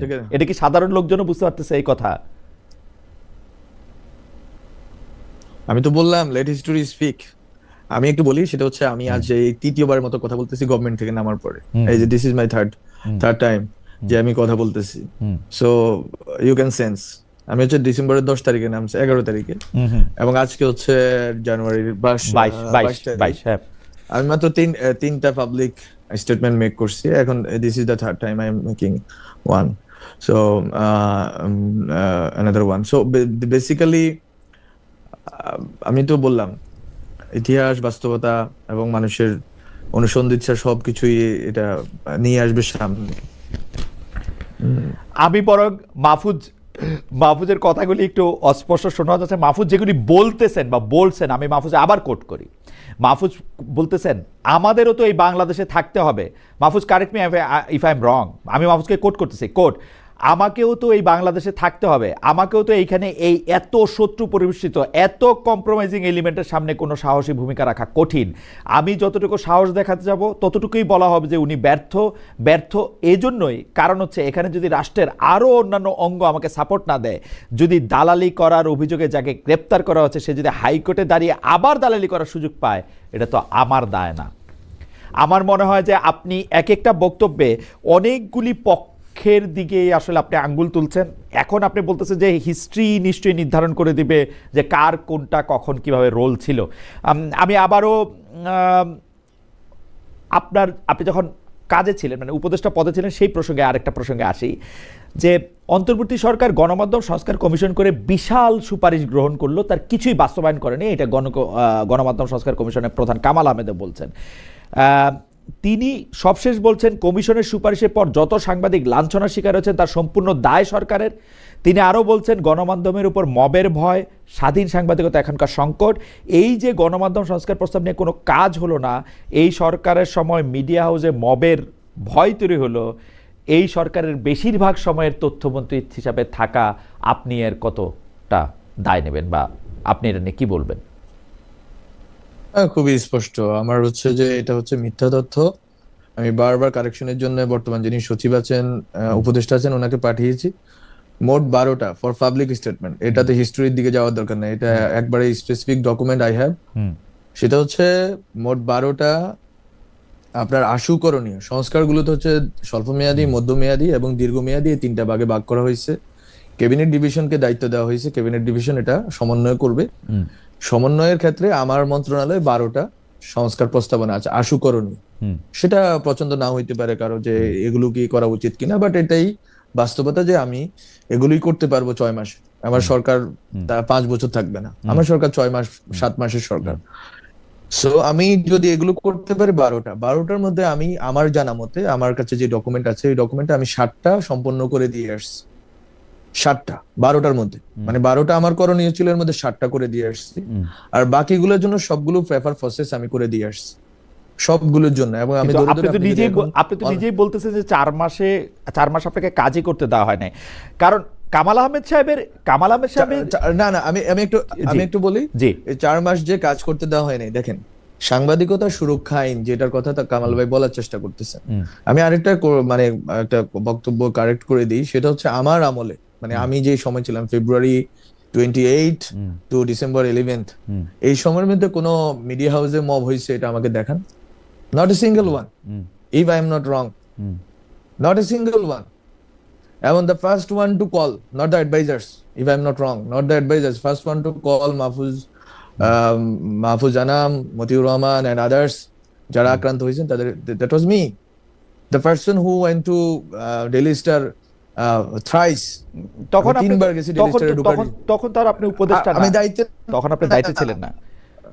আমি উপদেষ্টা না, বাট এগেইন আই ফিল আমার এই দায়িত্বটা আছে যে আমি যেহেতু সাবেক তথ্য উপদেষ্টা, একই সাথে আমরা জুলাই অভ্যুত্থানের পক্ষে, এবং এটা একটা স্যাবোটেজ হচ্ছে অভ্যুত্থানের বিরুদ্ধে। শহীদ ওসমান হাদির রাজনীতি, শহীদ ওসমান হাদির যেই শাহাদাত, এই জিনিসটাকে লঘু করার জন্য এই যে একটা অপচেষ্টা সবাই মিলে করলো, কারা করলো এগুলো বললাম, history, let history speak. But the thing is, আমরা গেলাম, আমি 2:30টায় গেলাম, ঢুকার চেষ্টা করলাম, চারপাশে এত মব, আমি ঢুকতে পারলাম না, গাড়ি নিয়ে আবার আসলাম বাসায় এসে আবার বললাম যে ঠিক আছে এবার একটু বেশি পোলাপান নিয়ে চলো। তো গেলাম, নুরুল কবির ভাইয়ের সাথে কথা হইলো যে ভাই আমি আসতেছি, আপনি সমস্যা নেই, আপনারা থাকেন, আমরা চেষ্টা করতেছি, কেন কারো প্রবলেম হবে না। তো আমরা গেলাম, আরেকবার গেলাম, তখনও ঢুকতে পারলাম না। তখন আমি আনন্দ সিনেমা হলের সামনে থেকে আমাদের এই যে আমাদের নাহিদ, আসিফ, নাসিরউদ্দিন পাটোয়ারি, ওনাদের সবাইকে ডাকলাম যে আসেন আপনারা সহ সবাই মিলে ঢুকি, আমি একলা গেলে আক্রান্ত হওয়ার সুযোগ আছে। এবং আমাকে তখন নাহিদ বললো ভাই আপনি যাইয়েন না, কারণ আপনাকে টার্গেট করবে, যে মব আপনাকে টার্গেট করবে, they don't like you, so everyone knows they don't like me, so okay, so আমাকে অ্যাটাক করবে। আমি বলছি নো, সমস্যা নেই, তোমরা আছো, আমি যাই। সো আমরা তো গেলাম, এখানে তো অন্য কোনো রাজনৈতিক দল, রাজনৈতিক শক্তি, ইভেন গভর্নমেন্টের কোনো দায়িত্বশীল ব্যক্তিকে আমরা দেখলাম না ওই রাত্রে। আমাদের তো এই রিস্ক নিয়ে আমরা গেলাম। সো আমরা এই দায়িত্বটা বোধ করি, এই দায়িত্বটা থেকে আমরা যা যা করেছি, এটা আমি, অনেকে বলে যে ফেসবুকে লেখেন না কেন, কিছু বলেন না কেন, ফিয়ার করেন না কেন, I don't have any fear team and I want to have any, আমার দরকার নাই। বরং আমি ওই টাকা, আমি হচ্ছে যে বসে বসে এখনো রিসার্চের কাজ করি, ওই রিসার্চের কাজে আমার যদি 2 টাকা আমার থাকে, ওইটা ফিয়ারের চেয়ে বেশি আমার আগ্রহ হচ্ছে রিসার্চের কাজ করা, লেখালেখি করা, গবেষণা করা, ওখানে আমার আগ্রহ। So what ever the thing is, এই পুরা জিনিসটাকে, এই দায়িত্বশীলতার জায়গাটাকে, যে কামাল ভাই বলছেন 3টা ইস্যু সংস্কার, 7টা আমি করে দিয়ে আসছি, আর 5টা অনগোয়িং ছিল। 1 সেকেন্ড হচ্ছে আমার সময়ে কোনো সাংবাদিক লাঞ্ছনার শিকার হয় না, বরং নাহিদ খুবই একটা ভালো কাজ শুরু করছিল, সেটা আমি কমপ্লিট করে দিয়ে আসছি। সেটা হচ্ছে যে কারা মিথ্যা মামলার মানে শিকার হচ্ছেন, মানে এই যে সাংবাদিকদের মধ্যে, এই ভালো কাজটা তো এখনো চলতেছে, ঠিক না মাহফুজ সাহেব? যেমন ধরেন আনিস আলমগীর কি করছেন আমি জানি না, এখন উনি জেলে, শাকিল, আমি ওনার রূপা, এরা জেলে। না আমি ওনার ব্যাপারে বলবো না, আমি ওনার ব্যাপারে বলবো না, এটা আমার সময়কালীন না। বরং আপনার, এটা আমার কাজ, তথ্য মন্ত্রণালয়ের কাজ না কাউকে চুটানো, কাউকে স্বরাষ্ট্র মন্ত্রণালয়কে আমরা ব্রিফ করছি, নাহিদ এটা শুরু করছে, আমি এটা কন্টিনিউ করছি, কমপ্লিট করে দিছি আমরা, যে এই সাংবাদিকরা এরা গ্রেপ্তার হয়েছেন, এরা, আমরা সাংবাদিক কমিউনিটির সাথে মিলে এই তথ্যটা সংগ্রহ করে দিছি। তো স্বরাষ্ট্র মন্ত্রণালয়ের দায়িত্ব হচ্ছে তারা ঠিক করবেন যে কে ভুয়া মামলায়, সঠিক মামলায় কারা গেছে। আর যাদের কথা আপনি বললেন তাদের ব্যাপারে কথা হচ্ছে, তারা যারা ফ্যাসিবাদের অ্যাকমপ্লিস ছিল, ফ্যাসিবাদের পক্ষে ছিল, তাদেরকে আপনি, আমাদের পরামর্শ কি ছিল, যদি আপনি আমাদের কথা শুনতে চান, আমাদের পরামর্শ ছিল আপনি তাকে এমন কোনো মামলায় গ্রেপ্তার করেন না যেটা হচ্ছে তার হিউম্যান রাইটস কে ভায়োলেট করে। এটা যদি আপনি বলতে চান, শুনতে চান, রাদার সে তো অ্যাকমপ্লিস ছিল, সে তো এটা স্পষ্ট, বাংলাদেশের মানুষ তো ঘুমিয়েছিল না, বাংলাদেশের মানুষ দেখছে কারা তাদের বিপক্ষে, তাদেরকে হত্যার জন্য ন্যারেটিভ তৈরি, তাদেরকে হত্যার জন্য দিনের পর দিন টকশোতে, তার তো একটা বিচারের ব্যবস্থা করতে হবে, মানে বিচারের ব্যবস্থাটা কিভাবে করবে এটার ব্যাপারে কিন্তু আমরা যারা শুনি, যাদেরকে অভিযোগ করতে শুনি, সাংবাদিকদের গ্রেপ্তার করা হয়েছে, হত্যা, মানে কি বলা যায়, হত্যাযোগ্য করা হয়েছে, বা তাদেরকে নিপীড়ন করা হচ্ছে, তারা কিন্তু কেউ এসে বলে নাই, না আমি একটু শেষ করি, কেউ এসে বলে নাই যে আপনারা সাংবাদিকদের এই অ্যাকাউন্টেবিলিটির প্রশ্নটা, আমি বারবার, আমি যখন মন্ত্রী ছিলাম, উপদেষ্টা ছিলাম, আমি বারবার বলার চেষ্টা করছি, freedom without accountability is dangerous. আমরা ইউএনকে, আমি নিজে ইউএনকে চিঠি লিখছি একটা ফ্যাক্ট ফাইন্ডিং কমিটি করে দেওয়ার জন্য, যাতে আপনারা কি বলে, গত 15 বছর ফেসিবাদের আমলে যারা ফেসিবাদকে সহযোগিতা করছে তাদের জন্য, তাদের ব্যাপারে যাতে একটা আমরা ফ্যাক্ট ফাইন্ডিং পাই, যে কারা কারা সহযোগিতা করছে, তাদের ব্যাপারে কি উদ্যোগ নেওয়া যায়, রিকনসিলিয়েশনটা কেমনে করা যায়, তারা কি অ্যাপোলজি করবে নাকি করবে না, সবকিছু নিয়ে এই চিঠিটা 1 মাস ধরে চললো। এরপর এটা আর কার্যকর হলো না। তখন ওখানকার ইউএন বডি থেকে বলা হলো যে আমরা একটা কোড অফ কন্ডাক্ট তৈরি করতে চাই, and that code of conduct is nowhere till now. So এখানে অনেকগুলো স্টেক হোল্ডার জড়িত। So, আমি এই জন্য বারবার বলছি let history speak. The thing is, এই সাংবাদিকদের বিষয়টা আমরা যদি ইউএন ফ্যাক্ট ফাইন্ডিং কমিটি যদি এটা করতো, যেটা আমি চিঠি নিজে লিখছি, আই হ্যাভ দ্যাট লেটার, এবং ওই চিঠি লেখার পরে ওই চিঠি অনুযায়ী যদি ফ্যাক্ট ফাইন্ডিং হইতো, 3 মাস আমাদের টাইমলাইন ছিল, জুলাইতে আমি চিঠিটা লিখছি, আগস্ট সেপ্টেম্বর অক্টোবরের মধ্যে এটা হবে। হওয়ার পরে এটা ঠিক হবে যে কোড অফ কন্ডাক্ট কিভাবে হবে, সংবাদ মাধ্যমগুলো একই সাথে স্বাধীন, একই সাথে দায়িত্বশীল কিভাবে ভূমিকা পালন করবে, এই জন্য আমি এই কাজটা করছি। এবং তখন যারা ছিলেন, যারা ওখানে ইউএনএসকোর সাথে বা অন্যদের সাথে মিটিং, আমি এটা বারবার বলার চেষ্টা করছি যে কোড অফ কন্ডাক্টটা সাংবাদিকদেরকেই তৈরি করতে দেন, প্রত্যেকটা হাউসেই তৈরি করুক, যে তারা সাংবাদিকতার ক্ষেত্রে দায়িত্বশীলতা প্লাস যে তাদের স্বাধীনতা কিভাবে নিশ্চিত করবেন। এটা আমি বারবার আমার মানে বিভিন্ন না, কিন্তু এই যে একটা সত্য, এই যে একটা কথা যে আপনি বলেন জান মাহফুজ সাহেব, এটা আমি আপনাকে একটু বলি যে এই যে হত্যার নেরেটিভ তৈরি করা, এখন হত্যার নেরেটিভ তৈরি করা বা হত্যাযোগ্য করে তোলা, এই কথাটা এত ব্রড, মানে আপনি তো আলাদা করে কিছু বলার নাই, আপনাকে কিন্তু আসলে হত্যার নেরেটিভের জন্য দায়ী করা, হত্যাযোগ্য করা, সেটা আপনার ক্ষেত্রেও বহুবার হয়েছে। এইটা কি আসলে করাটা ঠিক হয়েছে? যে ধরেন আপনি একটা লোক একটা পক্ষ নিছে, যেই পক্ষটা আসলে ফেসিবাদের সরাসরি পক্ষে গেছে, আপনি তার বিরুদ্ধে স্পেসিফিক কিছু করেন, সে তো ফেসিবাদের পক্ষে এমনি এমনি যায় নাই, সে দুর্নীতির কারণে গেছে, সে অন্যান্য অনেক কিছু করছে বলেই সে এখানে গেছে, সে কোনো আদর্শগত কারণে কাউরে সাপোর্ট করে নাই। তো আপনি তার সেইটা দেখেন যে সেইটা কইরা সে কি সুবিধা নিছে, আপনি তার বিরুদ্ধে হত্যা মামলা দিতেছেন। আপনি দেখেন এই শাকিল রূপা থেকে শুরু করে আনিস আলমগীর, শ্যামল দত্ত, মোজাম্মেল বাবু, প্রত্যেকের ক্ষেত্রে একই কথা কিন্তু সত্য। এগুলো আপনারা কেন করতেছেন আপনি বলেন? না, আমরা শুনেন, এখানে হচ্ছে যে আপনি যেভাবে বললেন, আমি তো এই কথাটা বললাম, আমি একজন লয়ার স্টুডেন্ট এবং আমরা সারা জীবন এই আওয়ামী লীগের হিউম্যান রাইটস অ্যাবিউজের বিরুদ্ধে কথা বলছি, আমরা আজকে হুট করে হিউম্যান রাইটস অ্যাবিউজার হয়ে যাইতে পারি না। সো আমাদের পজিশনটা খুবই ক্লিয়ার ছিল। যদি আমাদের কাছ থেকে শুনতে চান, আমাদের কাছ থেকে হচ্ছে যে কোনো একটা ফ্রেমওয়ার্ক, লিগাল ফ্রেমওয়ার্কের আন্ডারে ওনাদের শাস্তির ব্যবস্থা করতে হবে, ওনাদের অ্যাকাউন্টেবিলিটির ব্যবস্থা করতে হবে, ট্রান্সপারেন্সির ব্যবস্থা করতে হবে। সাংবাদিকরা প্রশ্নহীন থাকতে পারবে না, রাজনৈতিক নেতারা প্রশ্নহীন থাকা যেরকম সঠিক না। আপনি আমাকে প্রশ্ন করতেছেন, আমারও আপনার অধিকার থাকা উচিত আপনাকে অবশ্যই, আপনার প্রতিষ্ঠানকে প্রশ্ন করা। অবশ্যই 100% দ্যাট ইজ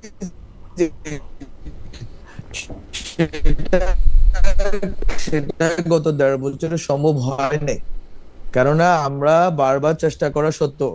ফলে আপনি একটা ফ্রেমওয়ার্ক ছাড়া, আর প্রশ্নটা যতটা না আইনের, তার চেয়ে বেশি লেজিটিমেসির, লিগালিটির চেয়ে লেজিটিমেসির কোয়েশ্চেনটা। আপনি এই বাংলাদেশে একটা পুরা ইনস্টিটিউশন, সবগুলো ইনস্টিটিউশন, একটা তো না, সবগুলো ইনস্টিটিউশন সেজদা দিয়ে দিয়েছে হাসিনার কি বলে পায়ে। এই সবগুলো ইনস্টিটিউশনকে আপনি যদি বের করে আনতে চান, আপনাকে কোনো না কোনো লিগাল ইনস্ট্রুমেন্টের মাধ্যমে এটা করতে হবে। কিন্তু লিগাল ইনস্ট্রুমেন্টটা ভুল, এটা আমরা ধরে নিয়ে যদি আগাই, তাহলে লেজিটিমেসির জায়গা থেকে এটা ভুল না, জনগণের সংকটের জায়গা থেকে, গ্রিভেন্সের জায়গা থেকে, এবং জনগণের যে এক ধরনের হতাশার জায়গা থেকে, এটা আজকে পর্যন্ত মানুষ হতাশ, এবং এই হতাশাকে আপনি চ্যানেলিং করতে পারতেছেন। আমি জানি না পরবর্তী সরকার কিভাবে এটাকে ডিল করবে।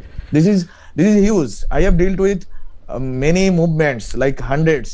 সো আমি জানি মানুষ কোন জায়গাতে আছে। সো বিষয়টা হচ্ছে খুবই সিরিয়াস, খুবই সিরিয়াস। আপনি যদি ওই জায়গায় যান যে লিগেল এবং লেজিটিমেসি, সেইটার অবশ্যই একটা বড় ধরনের, মানে বা আমরা আসলে জুরিসপ্রুডেন্স নিয়েও একটা বড় ধরনের কথা বলতে পারি, কিন্তু আজকের সময় এটা না। কিন্তু আমাদের কাছে মনে হয় যে আপনি যখন আইন নিজের হাতে তুলে নেন, যেটার জায়গা আমি দেখেছি যে আপনি মনে করতেছেন যে এটা শাস্তি হওয়া দরকার, সেই জন্য তার বিরুদ্ধে একটা হত্যা মামলাও চলতে পারে, কারণ সে হত্যা যোগ্য করে তুলছে আরো অন্য 10টা লোকরে, বা হত্যার মানে এই জায়গাতে আপনি পৃথিবীর সব মানুষে আপনি এটাতে ফিট ইন করতে পারবেন, সব মানুষে ফিট ইন করতে পারবেন। That is not what I was talking about. আমি এটা আমি বলি নাই। আমার কথাটা আমি খুবই আবার এক লাইনে বলি। আমি হত্যা মামলা, হরে ধরে হত্যা মামলার পক্ষে কখনোই ছিলাম না। এবং আমরা যখনই বলার সুযোগ হয়েছে বলছি যে একটা লিগাল ফ্রেমওয়ার্ক লাগবে, তাদের শাস্তি হইতে হবে, দ্যাট ইজ সার্টেন। তাদের অ্যাকাউন্টেবিলিটি নিশ্চিত করতে হবে, তাদের ব্যাপারে। দুইটা কিন্তু দুই কথা বলতেছেন মাহফুজ সাহেব। আপনি বলতেছেন তাদের শাস্তি হইতে হবে, আপনি তো বিচারক না। আপনি তাদের অ্যাকাউন্টেবিলিটি নিশ্চিত করতে হবে, তাদের বিরুদ্ধে অভিযোগ গঠন হবে, সেটা কিন্তু অন্য কথা। আপনি কিন্তু ওই 2013 সালে শাহবাগের মতো কথা বলতেছেন, ফাঁসি চাই ফাঁসি চাই। আপনি শাস্তি নিশ্চিত করতে হবে, এটা আপনি কেমনে বলবেন? আপনি তো ইউ আর নট, আপনি তো জাজ না মাহফুজ।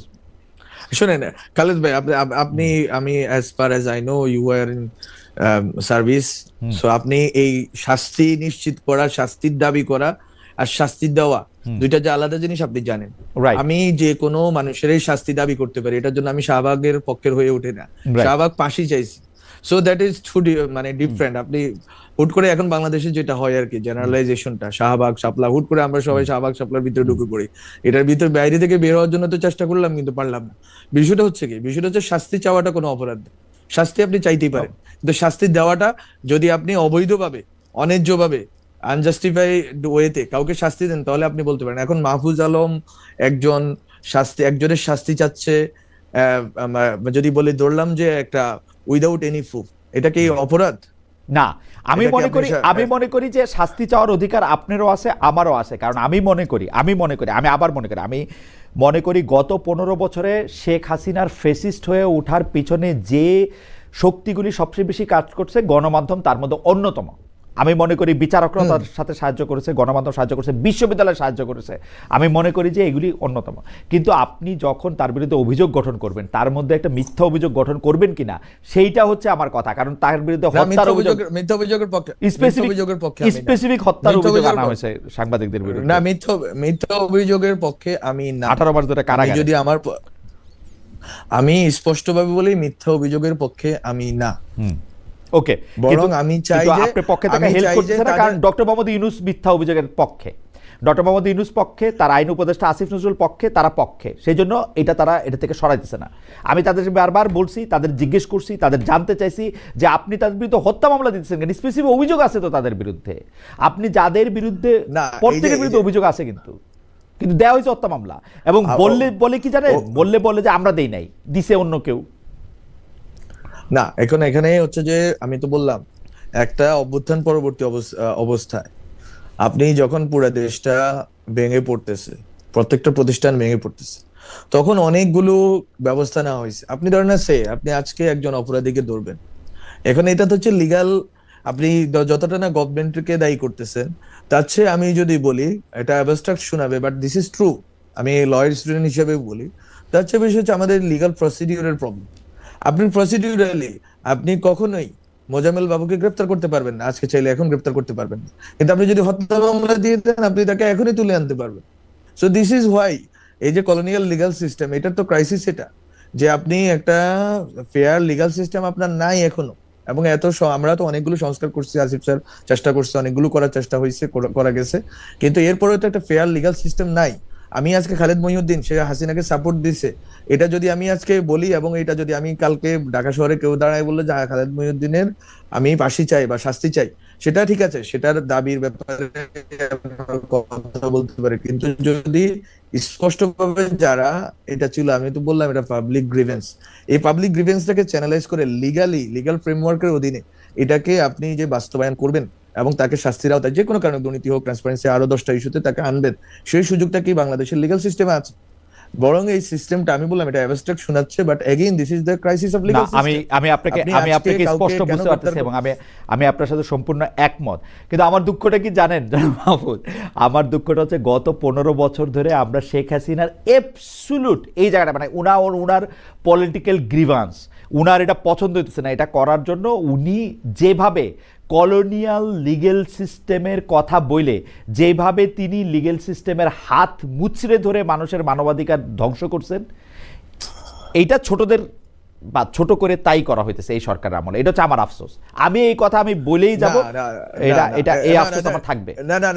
না, আপনি এই কথা বলতে পারেন, আপনার আফসোস, হতাশা, ক্ষোভ, ফ্রাস্ট্রেশন সবই থাকতে পারে, দ্যাট ইজ ভ্যালিড। হ্যাঁ, আপনি একজন সিটিজেন হিসেবে আরো ভালো ব্যবস্থা চাইছেন, এটা আমরাও চাইছি। The point is, আপনি হাসিনার সাথে এখানে তুলনা করাটা খুবই অন্যায্য। হাসিনার মতো করে র্যান্ডম হয়তো একটা দুইটা জায়গায় হয়েছে, এবং আমার জানা মতে কোনো আওয়ামী লীগের অ্যাক্টিভিস্টকে আজ পর্যন্ত গুম করা হয়নি।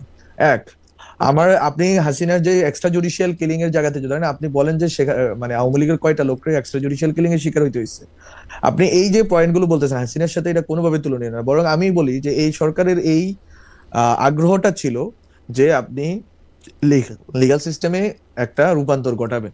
আমার সিআরপিসি তে চেঞ্জ আনা হয়েছে, পেনাল কোডে চেঞ্জ আনা হয়েছে, আপনার এই জুডিশিয়ারিকে আলাদাভাবে ইন্ডিপেন্ডেন্স দেওয়া হয়েছে একটা, আমি জানি না এটা কি ভালো কি খারাপ হয়েছে, বাট আগে আমরা যেহেতু প্রমিস ছিল এটা হয়েছে, আরো হয়তো সুন্দরভাবে সিস্টেম করে দেওয়া যায়, অথবা এটা সিস্টেমটা চলতে চলতে এটা নিজেরাই শুধরে নিবে, কিন্তু এটা করা হয়েছে। ফলে আমরা 1.5 বছরের মধ্যে, সরকারের পক্ষে আমি বলি, সরকারের ব্যাপারে আমার নিজের গ্রিভে অনেক কথা আছে, আমাদের নিজেরই ক্রিটিক আছে, কিন্তু এই ক্ষেত্রে আমি মনে করি হাসিনার সাথে তুলনা দেওয়াটা অন্যায্য এবং একেবারেই অযৌক্তিক। কারণ হচ্ছে হাসিনা কখনোই চায় না যে লিগ্যাল সিস্টেমটা শুধরাইতে, আমরা লিগ্যাল সিস্টেমটা শুধরাইতে চাচ্ছি। আমি নিজে একজন মিনিস্টার থাকা অবস্থায়, আপনি বলেন আমার থাকা অবস্থায় 8 মাস 9 মাসে আমি কোন সাংবাদিককে কল দিয়েছি যে এই রিপোর্ট নামাই পেলো, আমি কাকে মানে হুমকি দিচ্ছি বা কাকে বলছি, আমি কোনো এজেন্সিকে কাজে লাগাইছি, বরং এটা পুরো একটা কালচার ডেভেলপ করছে যে সাংবাদিকরা নিজেদের মতো করে, ইভেন আমার বিরুদ্ধে কয়েক ডজন রিপোর্ট তারা বের করছে, এবং আমি একবারও রিচ আউট করি না যে ভাই তোরা রিপোর্টটা নামা, বাট আই ডোন্ট কেয়ার। কারণ হচ্ছে যে এটা তো তার অধিকার যে সে আমাকে সমালোচনা করতে পারবে, আমি তো ওই উপদেশটা আমরা ছিলাম, নাহিদ ছিল, সমালোচনা তো করতে পারে, কিন্তু এখন মুশকিলটা হয়েছে যে আপনার মতো করে সবাই চিন্তা করে না, এবং এটা এক ধরনের ট্যাগিং এর রাজনীতি চলে। যেমন আমাদের একজন দর্শক কিন্তু বারবার বলতেছেন যে আপনি যে আমাকে বললেন যে এই যে ধরেন আপনিও শেখ হাসিনার দলে ছিলেন খালেদ ভাই, তো আপনার কেউ একটা ফাঁসি চাইলো, এই কথাটুকু কাইটাও ব্যবহার করাতে পারে যে মাহফুজ বললেন যে শেখ হাসিনার দলে ছিলেন খালেদ মহিউদ্দিন, এবং খালেদ মহিউদ্দিন এটা নিয়ে কিছু বললেন না। ভাই আমি শেখ হাসিনার দলে ছিলাম কি না ছিলাম সেটা নিয়ে, মানে এটা খুবই ইন্টারেস্টিং। ওইটা আমার বক্তব্য না, আমি কোনোভাবে আপনাকে শেখ হাসিনার দাদা সেটা যে আপনার বক্তব্য না, ওটুক কাইটা সেটা আমার কাজ না, ওটুক কাইটা আবার ওটুকের মধ্যে ওটা বলবে। এবং দেখেন একজন রেদন আহমেদ তিনি বলতেছেন খালেদ ভাই ফেব্রুয়ারিতে দেশে আসেন, মব কেমন দেখাবেন রেডি হয়ে আসেন। আমি ফেব্রুয়ারিতে দেশে আসবো ভাই, রেডি হয়ে আসবো, এটা নিয়ে আর তো বলে লাভ নেই। আমরা পরবর্তী জায়গায় যাই, যে আপনি বলতেছেন যে সেইখানে আপনারা চেষ্টা করছেন যে বিচার বিভাগকে আসলে স্বাধীন করার। বিচার বিভাগ বাংলাদেশের স্বাধীন ছিল, কিন্তু সেই স্বাধীনতাটা ছিল হচ্ছে শেখ হাসিনার স্বাধীনতা। শেখ হাসিনা তাদেরকে যতটুকু স্বাধীনতা দিত, যে বিষয়ে স্বাধীনতা দিত সেই বিষয়, সেটা থেকে আপনারা আলাদা করতে চাইছেন। আমরা আপনার কথাই আমি ধার করে বলি, ইতিহাস বিচার করবে আপনারা কতটা চাইছেন, নিশ্চয়ই এটা আবার দেখাও হবে। আমি নানা ধরনের কথা শুনি, আপনি যেহেতু ল ডিপার্টমেন্টে পড়ছেন, আপনার বন্ধুরা তো কেউ বিচারক আছেন, কেউ আইনজীবী আছেন, তাদের কাছ থেকেও নিশ্চয়ই আপনি শোনেন। আমরা অন্য জায়গায় আসি, আপনি রাজনীতিকে আকাঙ্ক্ষা থেকে সরেন নাই আসলে। এখনকার বিএনপি জোট, জামাত জোটের বাইরে নতুন রাজনীতির চেষ্টা করবেন, এই আহ্বান আপনি ফেসবুকে দিয়ে রাখছেন। এই 1.5 বছরে নিজেদের ভুল নিয়ে পর্যালোচনা করতেও আপনি রাজি, কিন্তু আপনার এই ফেসবুক পোস্টে মন্তব্য করেছেন আওয়ামী লীগ আমলের অবিচারের শিকার সরকারি আমলা মাহবুব কবির মিলন।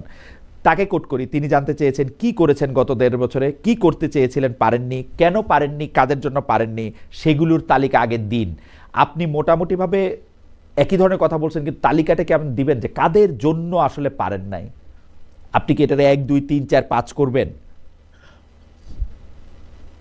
না, আমি মনে করি না যে এখনো এই সময়টা আছে, যে আমি মনে করি যে এটা এইসব ক্ষেত্রে বিষয়গুলো যেহেতু মানে অনেক জটিল এবং অনেক লেয়ার্ড একটা জায়গাতে আছি আমরা, তো সেটা থাকুক, সেটা আমি তো বললাম যে ধীরে ধীরে ডাইভার্সড হচ্ছে, ধীরে ধীরে এই কথাগুলো আলোচনা হচ্ছে, হোক না, সময় আসুক। কিন্তু উনি যেটা বললেন কি করেছেন, এটা আমার লিস্ট আমি দেওয়ার ক্ষেত্রে আগ্রহী না। আমি সবসময় লোকি একটা পার্সন ছিলাম, আমাকে ওই ঢাকা ট্রিবিউনের রিপোর্ট আমাকে নিয়ে আসছে সামনে, সো সে তরুণ ইন্টেলেকচুয়াল, সো আমি এখনো লোকি মানুষই, পলিটিক্স করতে চলে আসছি, পলিটিক্সের ভিতরে ঢুকে পড়ছি, বাট আমি অলওয়েজ লোকি পার্সন ছিলাম, পড়াশোনা গবেষণার ভিতরেই ছিলাম।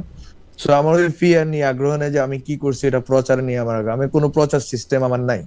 আমি থাকা অবস্থায় আমি দেখতাম প্রত্যেকদিন 5-7টা পত্রিকা আমার বাসায় আসে, তো আমি দেখতাম যে আমার নিউজটা কোথায় চাপাইছে। তো আমি তো অন্তত মিডিয়ার সাথে অনেকদিন সম্পর্ক আছে আগে থেকেই, তো আমি দেখতাম কোন কলামে চাপাইছে, কোন পৃষ্ঠায় চাপাইছে, তো নাই। তথ্যমন্ত্রীর কথা বলে পত্রিকাতে রিপোর্ট নেই, তো ওই জায়গায় যেটা হইতো আর কি, যে আগে তথ্যমন্ত্রীরা বা পিআরও কল দিয়ে বলে দিত স্যারের রিপোর্ট কিন্তু ফার্স্ট পেজে আসতে হবে, উপরের কলামে থাকতে হবে, ফার্স্ট কলামে থাকতে হবে। We didn't do that, and I don't have any interest in doing PR.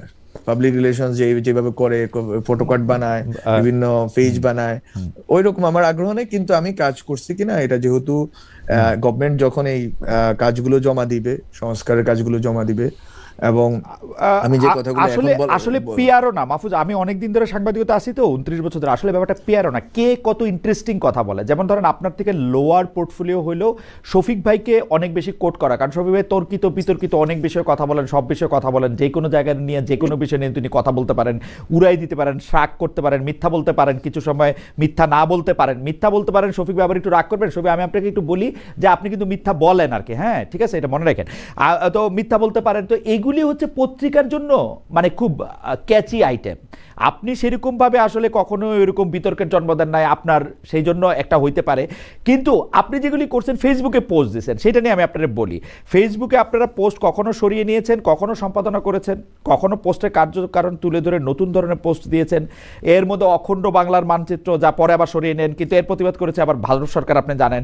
আবার জামায়াত শিবির, তৌহিদি জনতা সমালোচনা করে আপনি পোস্ট দিয়েছেন, আবার এগুলি সম্পাদনা করেছেন। আবার তারা যখন আপনার পোস্টে কঠোর সমালোচনা নামে, তখন আপনি তাদের প্রতি বন্ধুত্বের হাত বাড়াতে চান, বলেন হুমকি নয়, সতর্ক করতে চান। আপনি আপনার সম্পর্কে বলা হয় যে বিগত 1.5 বছরে আপনি রাজনৈতিক দিক দিয়ে একটা স্থিতির মধ্যে আসতে পারেন নাই।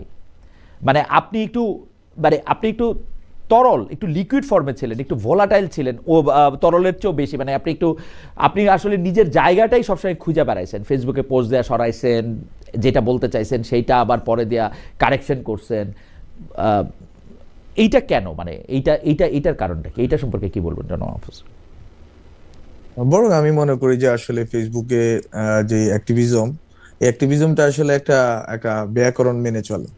ওই ব্যাকরণ আসলে আমি তো ফেসবুকে আমার আগে যারা আছে ফ্রেন্ডস আমার জানে, আমি ওই লেখালেখি করতাম মাঝে মধ্যে, কিছু ইন্টেলেকচুয়াল টক্স বা কোনো বইয়ের এক্সার্পটস বা এরকম কিছু একটা। তো আমি পলিটিক্যাল এই যে মেসেজিং জিনিসটা, এটাতে তো এই ব্যাকরণ তো আমার নাই, জানা নাই। এটা একটা আমি মনে করি যে একটা জায়গা হয়েছে। আমার চেয়ে কঠোর কথা আরো বিতর্কিত জিনিস বলে অনেকের ব্যাপারে এই অভিযোগ নাই, যেটা আমার 4-5টা স্ট্যাটাসের ব্যাপারে আছে। সো ইট ইজ অ্যাবাউট যে আপনি আসলে কিভাবে মেসেজিংটা করেন, পলিটিক্যাল মেসেজিংটা করেন। বাট যেটা বললেন স্থিরতা বা তরলতার বিষয়ে, সেটা আমি বলবো যে I was always consistent in my philosophy এবং ইডিওলজি। এটা আমার খুবই কনসিস্টেন্ট পাথ, সেটা অনেক বছর ধরেই। অবশ্যই আমি ইভলভ করতেছি, আমার অনেক চিন্তা ইভলিউশন করছে, অনেক বাস্তবতার ভিতর দিয়ে আমি আরো হয়তো চেষ্টা করতেছি নিজেকে গুছিয়ে নেওয়ার জন্য, সাজিয়ে নেওয়ার জন্য। আমি মনে করি এটা একটা জার্নি, এই জার্নিতে আমি আছি। কেউ যদি স্থির বিশ্বাসী হয়ে যায়, তাহলে তার আর কোনো পলিটিক্যাল ফিলোসফিক্যাল জার্নি থাকে না। সো আপনি ওই তরল যেটা বলছেন, that is good for me. Fluidity থাকা তো ভালো। আপনার রাজনৈতিক পরিবার, আপনার বাবা ইউনিয়ন পর্যায়ে বিএনপির নেতা, আপনার ভাই এনসিপির কেন্দ্রীয় নেতা, তিনি 10 দলীয় জোটের প্রার্থী হিসেবে নির্বাচন করছেন আপনার পৈতৃক জেলা থেকে। হলফনামা অনুযায়ী তিনি নির্বাচন করার জন্য আর্থিক দিক দিয়ে যথেষ্ট সামর্থ্যবান। আপনাদের পরিবারে ব্যক্তি স্বাধীনতার মাত্রা বেশি চর্চিত হয়, যে 3 জনের রাজনৈতিক মতাদর্শ আমরা আলাদা দেখছি। প্রথম প্রশ্নটা একটু করে নেই যে আপনার ভাইয়ের ব্যাপারে বা আপনার ভাইয়ের দুর্নীতির ব্যাপারে কিছু প্রশ্ন কিছু মানুষজন তোলেন। আমি স্পষ্ট বলি, এনসিপি থেকে বেরিয়ে আসছেন একজন নেতা, ওনার নাম মুনতাসির সামথিং। উনি একদম স্পষ্ট বলছেন যে নোয়াখালীর রাজনীতিটা বা মানে লক্ষ্মীপুরের রাজনীতিটা, নোয়াখালী জোনেরই লক্ষ্মীপুরের বেশি করে রাজনীতিটা আপনার ভাই নিয়ন্ত্রণ করেন, এবং আপনি সেটাতে সবচেয়ে বেশি, এটাকে আমি হস্তক্ষেপ করব নাকি আপনি কি মানে আপনি এটাকে প্রশ্রয় দেন, ওরকমও যদি বলি। আমি এই বিষয়ে কোনো কমেন্ট করতে চাই না। শুধুমাত্র একটা, যেটা ফ্যামিলির বিষয়ে বলছেন, ফ্যামিলি হচ্ছে যে মানে ব্যক্তি স্বাধীনতা, এটা সত্য, ব্যক্তি স্বাধীনতা অনেক বেশি চর্চা হয়। আমি যা চাইছি আমি আসলে তাই করতে পারছি গত 5-7 বছরে। আমাদের যে লোয়ার মিডল ক্লাস ব্যাকগ্রাউন্ড, সেটা হচ্ছে আমার উচিত ছিল চাকরি করা, আমার ভাইয়ের উচিত ছিল চাকরি করা, কিন্তু ও করছে পলিটিক্স, ও ছাত্রদল করতো। যখন ক্যাম্পাসে ছাত্রদল করা লোক ছিল হাতে গোনা কয়েকটা ছেলে, তো ওই সময় সে ছাত্রদল করতে পালায় থাকতো, হল থেকে চলে গেছে। আবার আমি তখন ওই যে এই নাহিদ আসিফ বা যারা আছে তাদের সাথে মিলে ইন্টেলেকচুয়াল কালচারাল কাজ বাজ করছি, চাকরি বাকরি খুঁজি নাই, মাস্টার্স 3বার গ্যাপ দিছি। সো আমরা অনেক বেশি ব্যক্তি স্বাধীন, অবশ্যই ব্যক্তি স্বাধীন। আমার বাবা কোনোদিন বলে নাই তোরা কি করতেছিস, বরং উনি হি টুক ইট ইজিলি, যে ওরা ওদের হয়তো পছন্দ যে ওরা এইভাবে করতে চায়, সো ওরা হয়তো এই লড়াইটা করতে চায়, এবং হি ওয়াজ সাপোর্টিভ। শেষ, আমরাও আমার ব্যাপারে ব্যাপারে সাপোর্টিভ, এই যে উনি হুম, উনি 25 বছর ধরে বিএনপি করেন, এবং উনি 25 বছর ধরে বিএনপি যখন রাজনীতি করেন ওনার ব্যবসা ধ্বংস হয়েছে। হুম, আমাদের ফ্যামিলিটা যথেষ্ট পরিমাণ হুম, সাফারিংস এর ভিতর দিয়ে গেছে। 22শে জুলাইয়ে স্পষ্ট ভাবে, 22শে জুলাইয়ে গত 24শে জুলাইয়ে তাকে 12 জন ডিবি এনে এসে তুলে নিয়ে গেছে। পরে এলাকার যেটা হয়, এলাকার রাজনীতির কারণে এটা ছেড়ে দিয়েছে ওনাকে, রাত্রে উনি অসুস্থ হয়ে পড়ছেন, এই জন্য ছেড়ে দিয়েছে তারা 22শে জুলাই 24। সো আমাদের ফ্যামিলি পুরাটাই তার জার্নি। এখন আমি বলতে পারি না আমার বাবাকে যে আপনি 22-25 বছর বিএনপি রাজনীতি করছেন, হুম, আমরা যেহেতু এনসিপি করি, বা আমরা যেহেতু এনসিপি বা জুলাইয়ের পক্ষে রাজনীতি করি, আপনি এটা ছেড়ে দেন। আমার এটা বলার অধিকার আমি রাখি না, কারণ আমার বাবা কখনো হস্তক্ষেপ করে না যে হুম। তোমরা এই রাজনীতি করতে পারবে না, তুমি মাস্টার্সটা দ্রুত শেষ কইরা তুমি বিদেশ যাও, একাডেমিক পিএইচডি করো, গবেষণা করো, ভালো চাকরি নাও। মানে উনি আমাদেরকে যে লিবার্টিটা দিচ্ছেন যে ঠিক আছে তোমরা তো দেশের জন্য কাজ করতেছো, তোমার দেশের জন্য তুমি কাজ করো। আমি আপনার মনে তো- করি আমার বাবার এই অধিকার রাইট, থাকা আপনারা উচিত তো যে স্বাধীনভাবে সে- স্বাধীনভাবে আপনি একরকম আমরা যেটা সেই সময় সেটাকে বলতাম যে একরকমের স্টাডি সার্কেল বা গ্রুপ স্টাডি করে অনেক মানুষকে আপনি বুঝাইতে চেষ্টা করলেন, পারলেনও, আপনি আপনার মতো করে করতেছেন, আপনার ভাইও তো তাই তার মতো করে রাজনীতি করতেছে।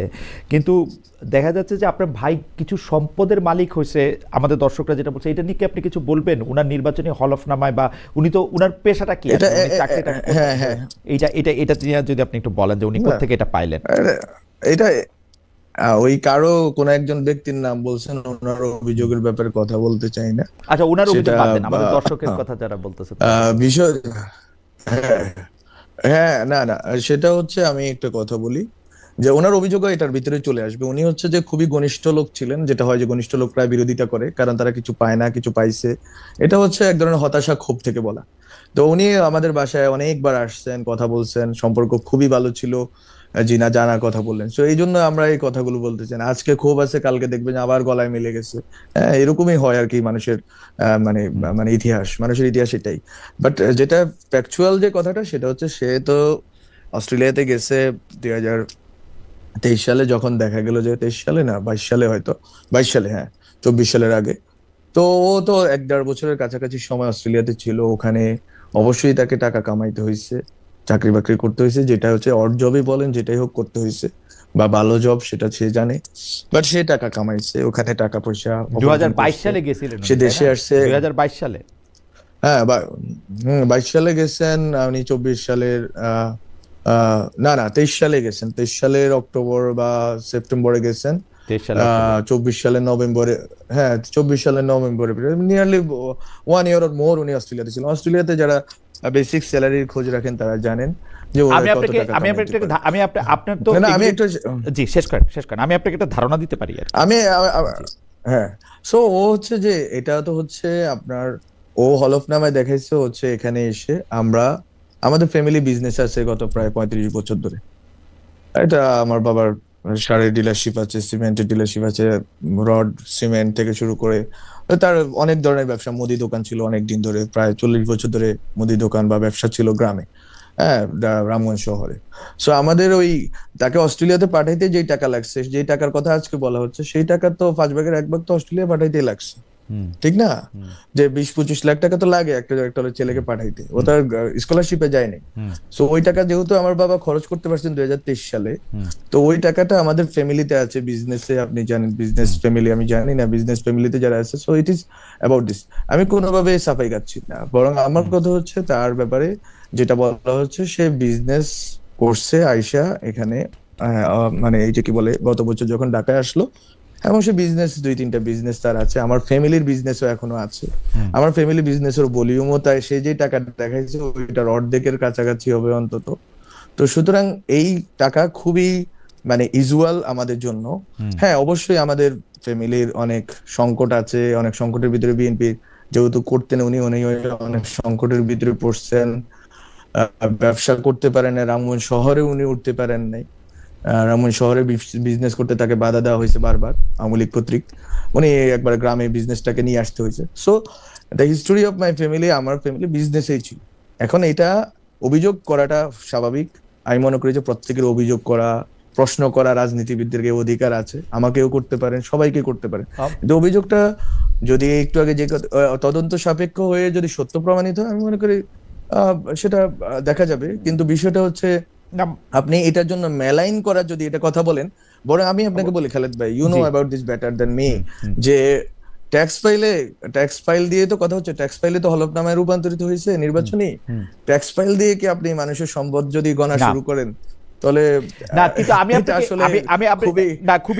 খুবই এটা আমার কাছেও এটা খুবই মানে মনে হয় যে এটা আসলে ঠিক উপায় না। কিন্তু আমি আপনাকে দুই একটা জিনিস বলি।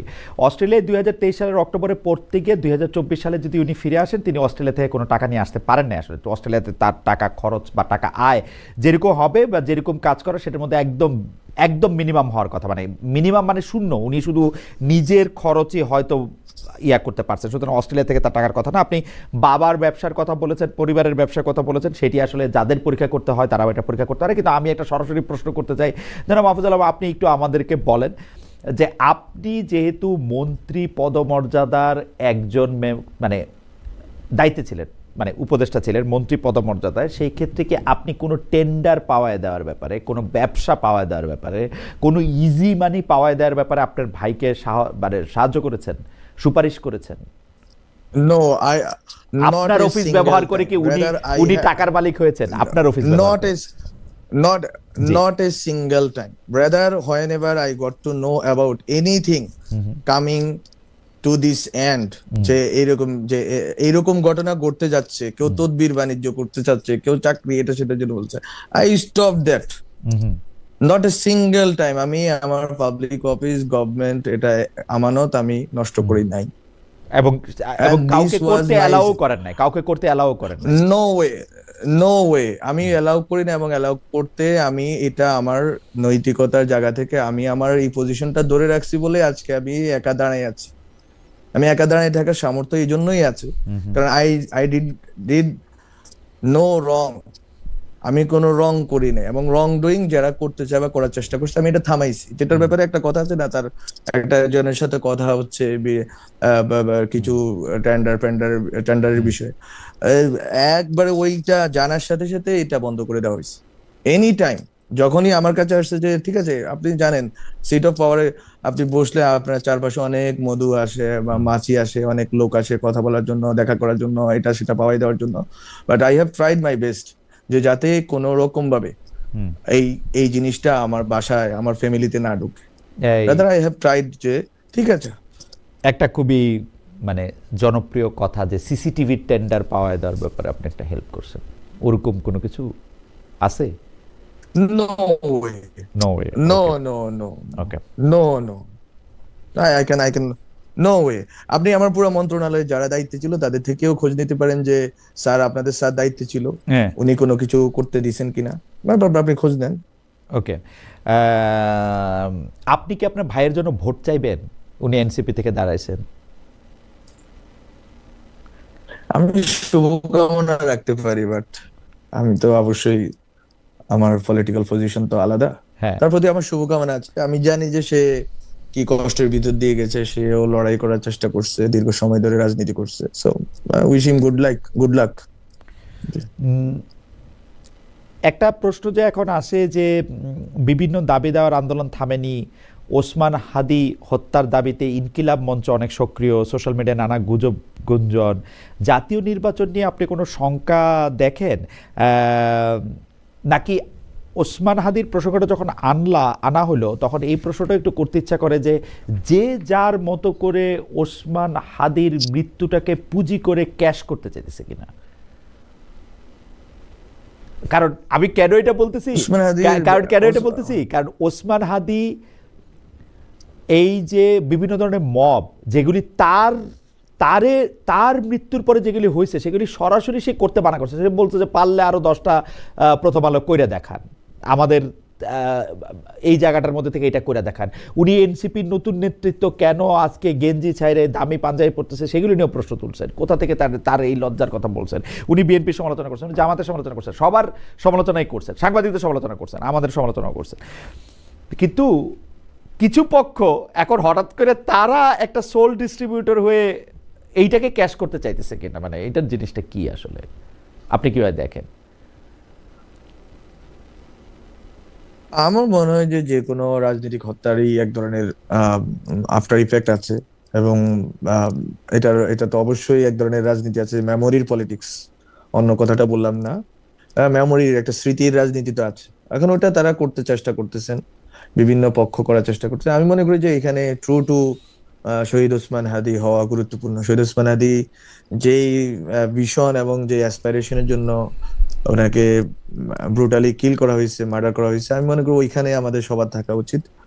এবং ওইটা কোনোভাবেই মব ভায়োলেন্স না, কোনোভাবেই হচ্ছে যে মানে প্রতিক্রিয়ার রাজনীতি না, বরং আমরা যেটা কথা বলি যে গঠনের রাজনীতি, গড়ে তোলার রাজনীতি, যেভাবে উনি ইনকিলাব কালচার সেন্টার গড়ে তুলছেন, লেখালেখির মাধ্যমে, বক্তব্যের মাধ্যমে মানুষকে পলিটিক্যালি এডুকেট করার চেষ্টা করছেন। আমি মনে করি দিস ইজ দ্য ওয়ে, এবং ওই ওয়ে যারা পালন করবে আমি মনে করি they are all comrades of Shaheed Osman Hadi. Okay, yes. আমরা আমরা আমরা প্রায় শেষ পর্যন্ত চলে এসেছি। আর কয়েকটা বিষয়, শুধু আমাদের একজন দর্শক বারবার এই প্রশ্ন করছেন যে বাংলা এডিশন নামে একটা নিউজ পোর্টালের পক্ষ থেকে এই অভিযোগ করা হয়েছে যে তারা আপনি তাদের কাছে ঘুষ চাইছিলেন। এইটা নিয়ে কি আপনি কোনো কিছু বলবেন, যে আপনি কি এরকম কোনো কিছুর অনুমোদন পাওয়ার ব্যাপারে ঘুষ চান? না না না না, নট এ সিঙ্গেল টাইম। বরং ইলিয়াস ভাইকে এটা দেওয়ার ব্যাপারে দুইজন ছাত্রনেতা, নাম বলবো না, দুইজন ছাত্রনেতা আমাকে বারবার চাপাচাপি করছেন। আমি বলছি আমি ইউজুয়ালি এখন অনলাইন দিব না, আমি চাই এটা পরবর্তীতে তো কমিটি হয়েছে, কমিটির মাধ্যমে যাওয়ার চেষ্টা করা হয়েছে। সো প্রশ্নটা ছিল অনলাইনে ওনার কাছে একজন টাকা চাইছে, ওই লোকটা কোনোভাবে আমার সাথে সম্পর্কিত না, বরং ওনার দাবি অনুযায়ী, আমি জানি না, আমার এটা চেক করার সুযোগ নেই, আমরা বারবার রিচ আউট করার চেষ্টা করছি যে উনি যাতে প্রমাণ দেন, তাহলে যাতে আমরা বিভাগীয় ব্যবস্থা নিতে পারি। মন্ত্রণালয় অথবা কর্মচারী ওনার কাছে টাকাটা চাইছেন, এবং এই টাকাটা কোনোভাবে 1 কোটি না, 1 লাখ টাকা ওনার কাছে চাইছে। এটা 1,000 টাকা চাওয়াটাও আমি মনে করি যে অপরাধ। ফলে উনি যদি প্রমাণ উপস্থাপন করেন, আজও যদি উপস্থাপন করেন, যেটার সাথে আমার ব্যক্তিগত কোনো সংযোগ নাই, ওই অফিসার আমার সময় নিয়োগ পাওয়া না, ওই অফিসারের সাথে আমার কোনো যোগাযোগ নাই, আমার অফিসার মানে আমার যারা এপিএস পিও ছিল তাদের যোগাযোগ নাই, উনি যদি প্রমাণ উপস্থাপন করেন, আমি কালকেই তথ্য উপদেষ্টাকে, যিনি আছেন দায়িত্বে, ওনাকে পাঠিয়ে বিভাগীয় তদন্তের ব্যবস্থা করব। এটা হচ্ছে খুবই ক্লিয়ার। উনি একটা মিথ্যা কথা বারবার বলে এটাকে সলিড করার চেষ্টা করতেছেন, দ্যাট ইজ নট ট্রু। আর অনলাইন পত্রিকা আমি আরো অন্তত কয়েক ডজন মানুষকে দিছি, আস্ক দেম। কিন্তু উনারে দিতে চান নাই, কিন্তু উনারে দিতে চান নাই। আমি ওনারে দিতে চাওয়া না, প্রথম দিকে যখন আমি দায়িত্বে আসছি, তখন আসলে এই জিনিসগুলো দেওয়া না দেওয়ার বিষয়ে আমি কনসার্ন ছিলাম, কারণ আমি তো জানি আমার বিরুদ্ধে সবসময় অভিযোগ তোলা হবে। I am the Nanda Ghosh of this government, so আমার তো সবসময় হচ্ছে যে সতর্ক থাকতে হয়। আমি দেখেন না কথা কম বলি, আমি কথা কম বলি, এবং আমি যতটুকু পারি, আমি তো চুপ আছি ফেসবুকে সেই জুন মাস থেকে, কথা বলি না। সো আমি তো ভয়ে থাকি যে আমার বিরুদ্ধে কি না কি হবে। সো রেদার আমি কিছু দেওয়ার আগে আমি সবার সাথে পরামর্শ করছি, তো তখন দেওয়া শুরু করে নেই অনলাইন। তখন প্রথম দিকে ইলিয়াস ভাইকে দিলাম, বাংলা আউটলুক পাইছে, ক্লাইমেট ওয়াচ পাইছে, আরো আমি অনেক নাম বলতে পারি। আস্ক দেম যে আমি 1 টাকা কারো কাছে চাইছি কিনা। আমি তো অনেকের নামও জানি না, যে আমাকে বলছে হ্যাঁ এই ভালো লোক, ও অনেকদিন ধরে অনলাইন চালাচ্ছে, ও 10 বছর ধরে চালাচ্ছে, পরিশ্রম করছে, আমলিক তাকে দেয় না। 14 বছর আগে একটা আবেদন হয়েছে এক লোকের, ও নাকি আমরা দিলাম। আমি কারো কাছে টাকা চাই না। ইলিয়াস হোসেন, যিনি হচ্ছে যে মানে মানুষের একটা পার্সোনাল কথা পর্যন্ত হচ্ছে যে একটা বড় 1 ঘন্টার ভিডিও করে ফেলেন যেটা নিয়ে, ওনার কাছে আমি টাকা চাইবো, আমার এত সাহস হয়ে গেছে। এটা খুবই ইন্টারেস্টিং ওনার আর্গুমেন্টটা। সো এটা আসলে কোনোভাবেই সত্য না, বরং উনি যদি দাবি করা অর্থে, উনি যদি দাবি করেন যে কেউ চাইছে, যে অফিসিয়াল চাইছে, ওই অফিসিয়ালকে উনি ইন্ডিকেট করেন, ওটার বিবরণী প্রমাণ সহ দেন। আমি এখনো সুযোগ আছে আমার বলার, আমি সরকারের যারা যিনি উপদেষ্টা আছেন তাকে বলবো যে বিভাগীয় তদন্তের ব্যবস্থা করতে, যেটা আমরা বিটিভির যে কর্মকর্তারা দুর্নীতিগ্রস্ত ছিলেন তাদের ব্যাপারে বিভাগীয় তদন্ত করে তাদের বিরুদ্ধে ব্যবস্থা নিয়েছি। ওকে, সো মানে এইটার ব্যাপারে আপনি ক্লিয়ার, এটার ব্যাপারে আপনি পরিষ্কার। আচ্ছা, আমরা পরবর্তী প্রসঙ্গে যাওয়ার আগে আমি একটু আমি একটা মনোলগ ধরনের অনুষ্ঠান করি, উচিত কথা নাম, তো সেটার মধ্যে আমি বলতে চাইছিলাম যে সরকার যে সংস্কার করতে সময় যে হাঁ ভোট চাইতেছে বা হাঁ ভোটের পক্ষে প্রচারণা চালাতেছে, এটা সরকার করতে পারে। আমার অবস্থান হচ্ছে এই। আপনার কি মনে হয় জনাব মাহফুজ আলম, আপনি কি মনে করেন যে সরকারের পক্ষ থেকে কি, সরকার যেহেতু নির্বাচনকালীন সময়ের সরকার, তারা কি একটা গণভোটের ব্যাপারে একটা অবস্থান নিতে পারে, মানে হ্যাঁ ভোটের পক্ষে প্রচারণা চালাতে পারে? আমার মনে হয় দেয়ার প্রেসিডেন্ট নজির আছে যে এটা করা যায়। এখন এটা তো হচ্ছে এইটা একটা transitional government, it is not like any other government, এটা ট্রানজিশনাল গভর্নমেন্ট। এটার মানে মানে রিজন মানে এটা যেই মানে টিকে থাকার মানে যদি একটা রিজন থাকে, এই রিজনটা হচ্ছে যে এটা রিফর্ম ডেলিভারি করবে, যেটা সে করতে পারেনি দেখে তো গণভোটের মাধ্যমে আরেকটা নির্বাচিত সরকারের হাতে তুলে দিচ্ছে। তো I think they can do it, but with মানে আরো হয়তো কনসিডারেশনস গুলো নেওয়া উচিত ছিল, যে এত ম্যাচ না করে যেটাকে আরো আমি মনে করি যে আরো কনসিডারেশনস থাকা ভালো ছিল আর কি। কিন্তু এটা করা যাইতে পারে, আমি মনে করি এটা অবৈধ না, এটা অনুচিত না, এটাই তার কারণ, নাহলে এই গভর্নমেন্ট থাকে না রিফর্ম ছাড়া এবং রিফর্মের ম্যান্ডেট ছাড়া। আচ্ছা, একটা প্রশ্ন করি যে আমরা কিন্তু অনেক সময় দেখছি যে আপনি যেসব বিষয়গুলি মানে মানুষের সামনে আনেন, সেই সব বিষয়গুলি নিয়েই আসলে আপনার যারা সহযোদ্ধা আছেন, সহকর্মী আছেন, যারা আপনাকে আপনার আমি অনুযায়ী বলবো যে যারা আপনার ছোট ভাইরা আছেন তারা আপনাকে আসলে একটু ফলো করেন। তো এখন আপনার ছোট ভাইদের মধ্যে একটা বড় অংশ, আপনি জামাতে যাবেন না, নারী নেত্রীদের মধ্যে থেকে যারা পরিচিত মুখ তাদের মধ্যে অনেকে জামাতের সঙ্গে গেলে নির্বাচনই করবেন না বা স্বতন্ত্র নির্বাচন করবেন, এরকম অবস্থার পরেও এনসিপি মানে জনাব নাহিদ ইসলাম মনে করলেন যে তিনি আসলে জামাতের সাথে যাবেন। এখন তারা যে জনাব নাহিদ ইসলাম, জনাব নাসিরুদ্দিন পাটোয়ারি, জনাব হাসনাত আবদুল্লাহ, জনাব সার্জিস আলম, তারা যে বক্তব্যগুলি দিচ্ছেন, সেই বক্তব্যগুলির আগের বয়ান থেকে যে একটা মধ্যপন্থা রাজনৈতিক দল থেকে, তো তাদের ডেফিনেটলি একটু আলাদা বয়ান তৈরি করতে হচ্ছে। সেই বয়ানগুলিকে আপনি কী হয় দেখেন, নাকি নতুন কোনো বয়ানই আপনি দেখেন না? মানে সেটা আসলে কি? যেমন এনসিপি প্রথমেই বলতেছে যে জামায়াতের সঙ্গে তার হচ্ছে আদর্শিক জোট। এখন আদর্শিক জোটটা কি, এটা আমি আদর্শিক জোট না সেটা কি আসলে আমি এটা বুঝি না। মানে জোট আদর্শ ছাড়া কেমনে হয়? এটা তো আদর্শ থাকতেই হবে, তাই না? এটা তো আপনার কাছে কি মনে হয় যে তাদের এখন পলিটিক্যাল উপস্থাপনাটা কি, জনগণের কাছে তাদের ভোট চাইবার জায়গাটা কি? আমি দেখলাম Hasnat Abdullah is very smart, তিনি বিএনপি তার যে প্রধান প্রতিদ্বন্দ্বী তার বিরুদ্ধে আদালতে গিয়ে জিতে রাইটলি তিনি তাকে বসিয়ে দিতে পেরেছেন। কিন্তু অন্য জায়গায় যে আপনি এনসিপির হয়ে যাবেন, আপনার বলাটা কি আসলে? মানে আপনি বলতেছেন কি, কেন এনসিপির মানুষ ভোট দিবে? এটা তো এনসিপি লিডাররা বলতে না, পারে, আপনার পর্যবেক্ষণ কি? মানে ওদের জায়গাটা কি আসলে? মানে জায়গাটা কি? খালি আমি জুলাইতে যুদ্ধ করছি সেটা না? জুলাইতে যুদ্ধ করা এটা ছোটখাটো জিনিস না, এটা অবশ্যই একটা ব্রেভারি। না, খালি জুলাইতে যুদ্ধ করছি সেইটাই কি না? জুলাইতে যুদ্ধ তো আরো অনেকে করছেন যারা আবার উনাদের বিপক্ষে কাজ করতেছেন। আমি জায়গাটাতে বলতেছি, ধরেন এখন একটা এনপিএ তো আপনি জুলাই যোদ্ধা হয়তো আমরা কিন্তু জুলাইতে আসলে সামনের সারি পিছনের সারি এমনি দেখি নাই। জুলাই একটা বিরাট আপরাইজিং, এটা সামনের সারি পিছনের সারি এটা বলা খুব মুশকিল। হ্যাঁ, কয়েকজন মুখ না, ঠিক আছে, ইতিহাস তো কাউকে সামনে আনে কাউকে পিছনে রাখে, এটা ইতিহাসের নিয়ম। ইতিহাস একটা মানে নিয়তির নাম। সো এটা সবসময় ঘটে আসছে। কেউ তো সামনে চলে আসলো। এখন তারা যদি তাদের কজের প্রতি যদি ট্রু থাকে এবং তারা যেটা বলতেছে সেটার প্রতি যদি তারা সঠিক থাকে, তারা যদি এটাকে ধারণ করে, আমি মনে করি মানুষ তাদেরকে ভোট দিতে পারে। আর যদি তাদেরকে মানুষ মনে করে, যেটা আমি পাচ্ছি মাঠে যাদের সাথে কথা বলতে, যেহেতু নিউ প্ল্যাটফর্ম করব, অনেকের সাথে কথা বলার সুযোগ হচ্ছে আমার, মানুষের মধ্যে এক ধরনের হতাশা, বেশি করে হতাশা, অনাস্থার চেয়ে হতাশা, যে ওরা কেন এদিকে গেল। এরকম না যে ওরা গেছে ওদেরকে আমরা ঘৃণা করি, বরং ইমোশনালি যে আমরা তো ওদের প্রতি ইমোশনালি ইনভেস্টেড ছিলাম, ওদেরকে ভালোবাসতাম, স্নেহ করতাম, তো ওরা কেন এই ভুলটা করলো। সে মানুষের মধ্যে এই হতাশা বা ক্ষোভটা আছে। এখন ওইটাকে কিভাবে ওরা অ্যাড্রেস করবে এবং ওই মাধ্যমে তারা কিভাবে নিজেদেরকে উপস্থাপন করবে, সেটা মনে করি তাদের স্ট্রাগল, এবং এটা মনে করি একটা জটিল প্রক্রিয়া তারা ঢুকে পড়লো, যেটা জামাতের ব্যাপারে প্রথম থেকে বললাম। ওকে, হ্যাঁ, জামাতের ব্যাপারে আমি আর দুইটা প্রশ্ন মাত্র করবো। আমি দর্শকদের কাছে জানতে চেয়েছিলাম যে আইসিসি সবাই ভোটে হার বাংলাদেশে, টি-20 বিশ্বকাপ খেলতে হলে যেতে হবে ভারতে। দর্শক এতে বিসিবি রাজি হওয়া উচিত ছিল বলে মনে করেন কিনা?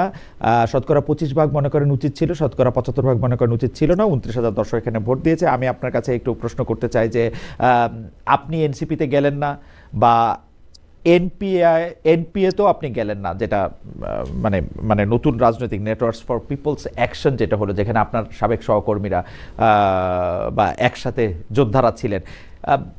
কিন্তু আপনি আশা করতেছেন নতুন আরেকটা করবেন, মানে মানে আপনি আপনি কি মনে হয় কেন মানুষ আপনার কথা শুনতে আসবে, যে আপনি এনসিপিতেও নাই, এনপিএতেও নাই, স্পষ্ট আপনি যখন রাজনৈতিক প্ল্যাটফর্ম করছেন তখন আপনার সহকর্মীরা আপনাকে ফেলে বা আপনাকে ছাড়া আরেকটা প্ল্যাটফর্ম করতেছেন? আমি মনে করি যে এটা তো অবশ্যই আমাকে আমার সাথে কেন আসবে, এখন যেই মানে গঠনটা হয়ে গেছে, যে মানে স্ট্রাকচার দাঁড়াচ্ছে, সেই স্ট্রাকচারটা হচ্ছে এরকম যে আসলে এনসিপি একটা সেন্টার রাইট টু রাইটিস্ট একটা পজিশনে নিজেদেরকে নিয়ে গেছে। এনপিএ মোর সেন্টার টু লেফটিস্ট একটা অর্গানাইজেশন, অথবা মানে এক্স লেফটিস্টদের অর্গানাইজেশন। আর যেটা আপ বাংলাদেশ আছে এটা হচ্ছে এক শিবির, বা যারা হচ্ছে যে এরাও যারা রাইট টু রাইটিস্ট, এই যে মানে ওই ফরমেশনের লোক।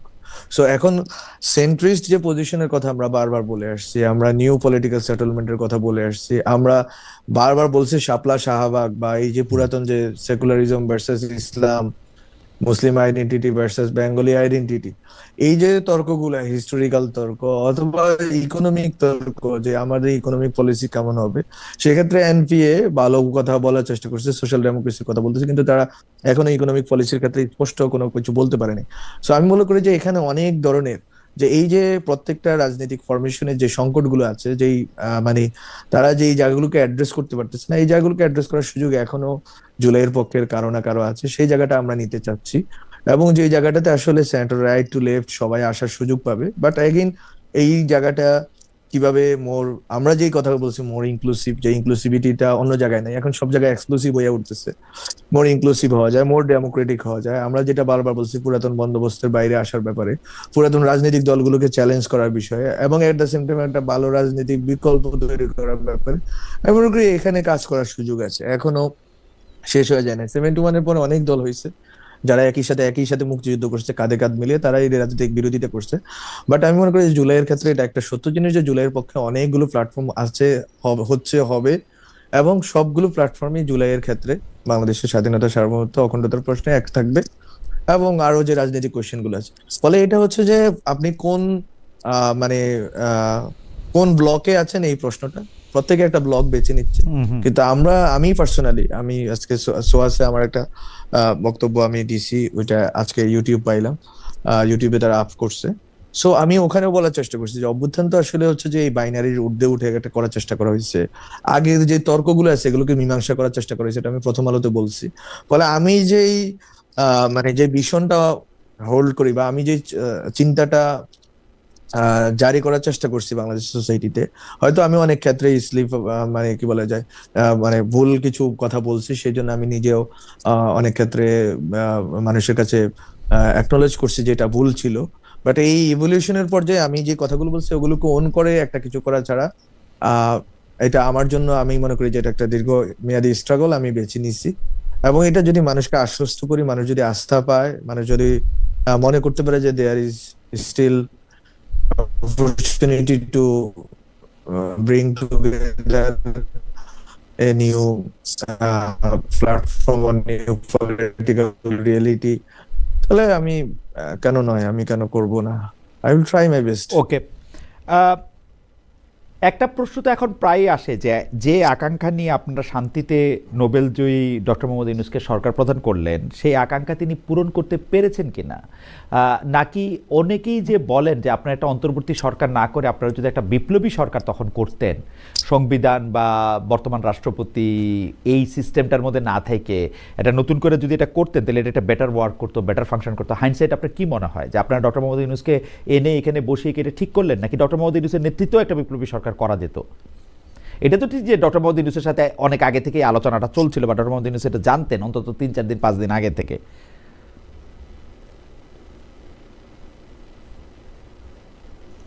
বিপ্লবী সরকার বা জাতীয় সরকার এইসব আলোচনাগুলো টেবিলে ছিল 3 তারিখ থেকেই, হ্যাঁ 3 তারিখ থেকে 5 তারিখ পর্যন্ত।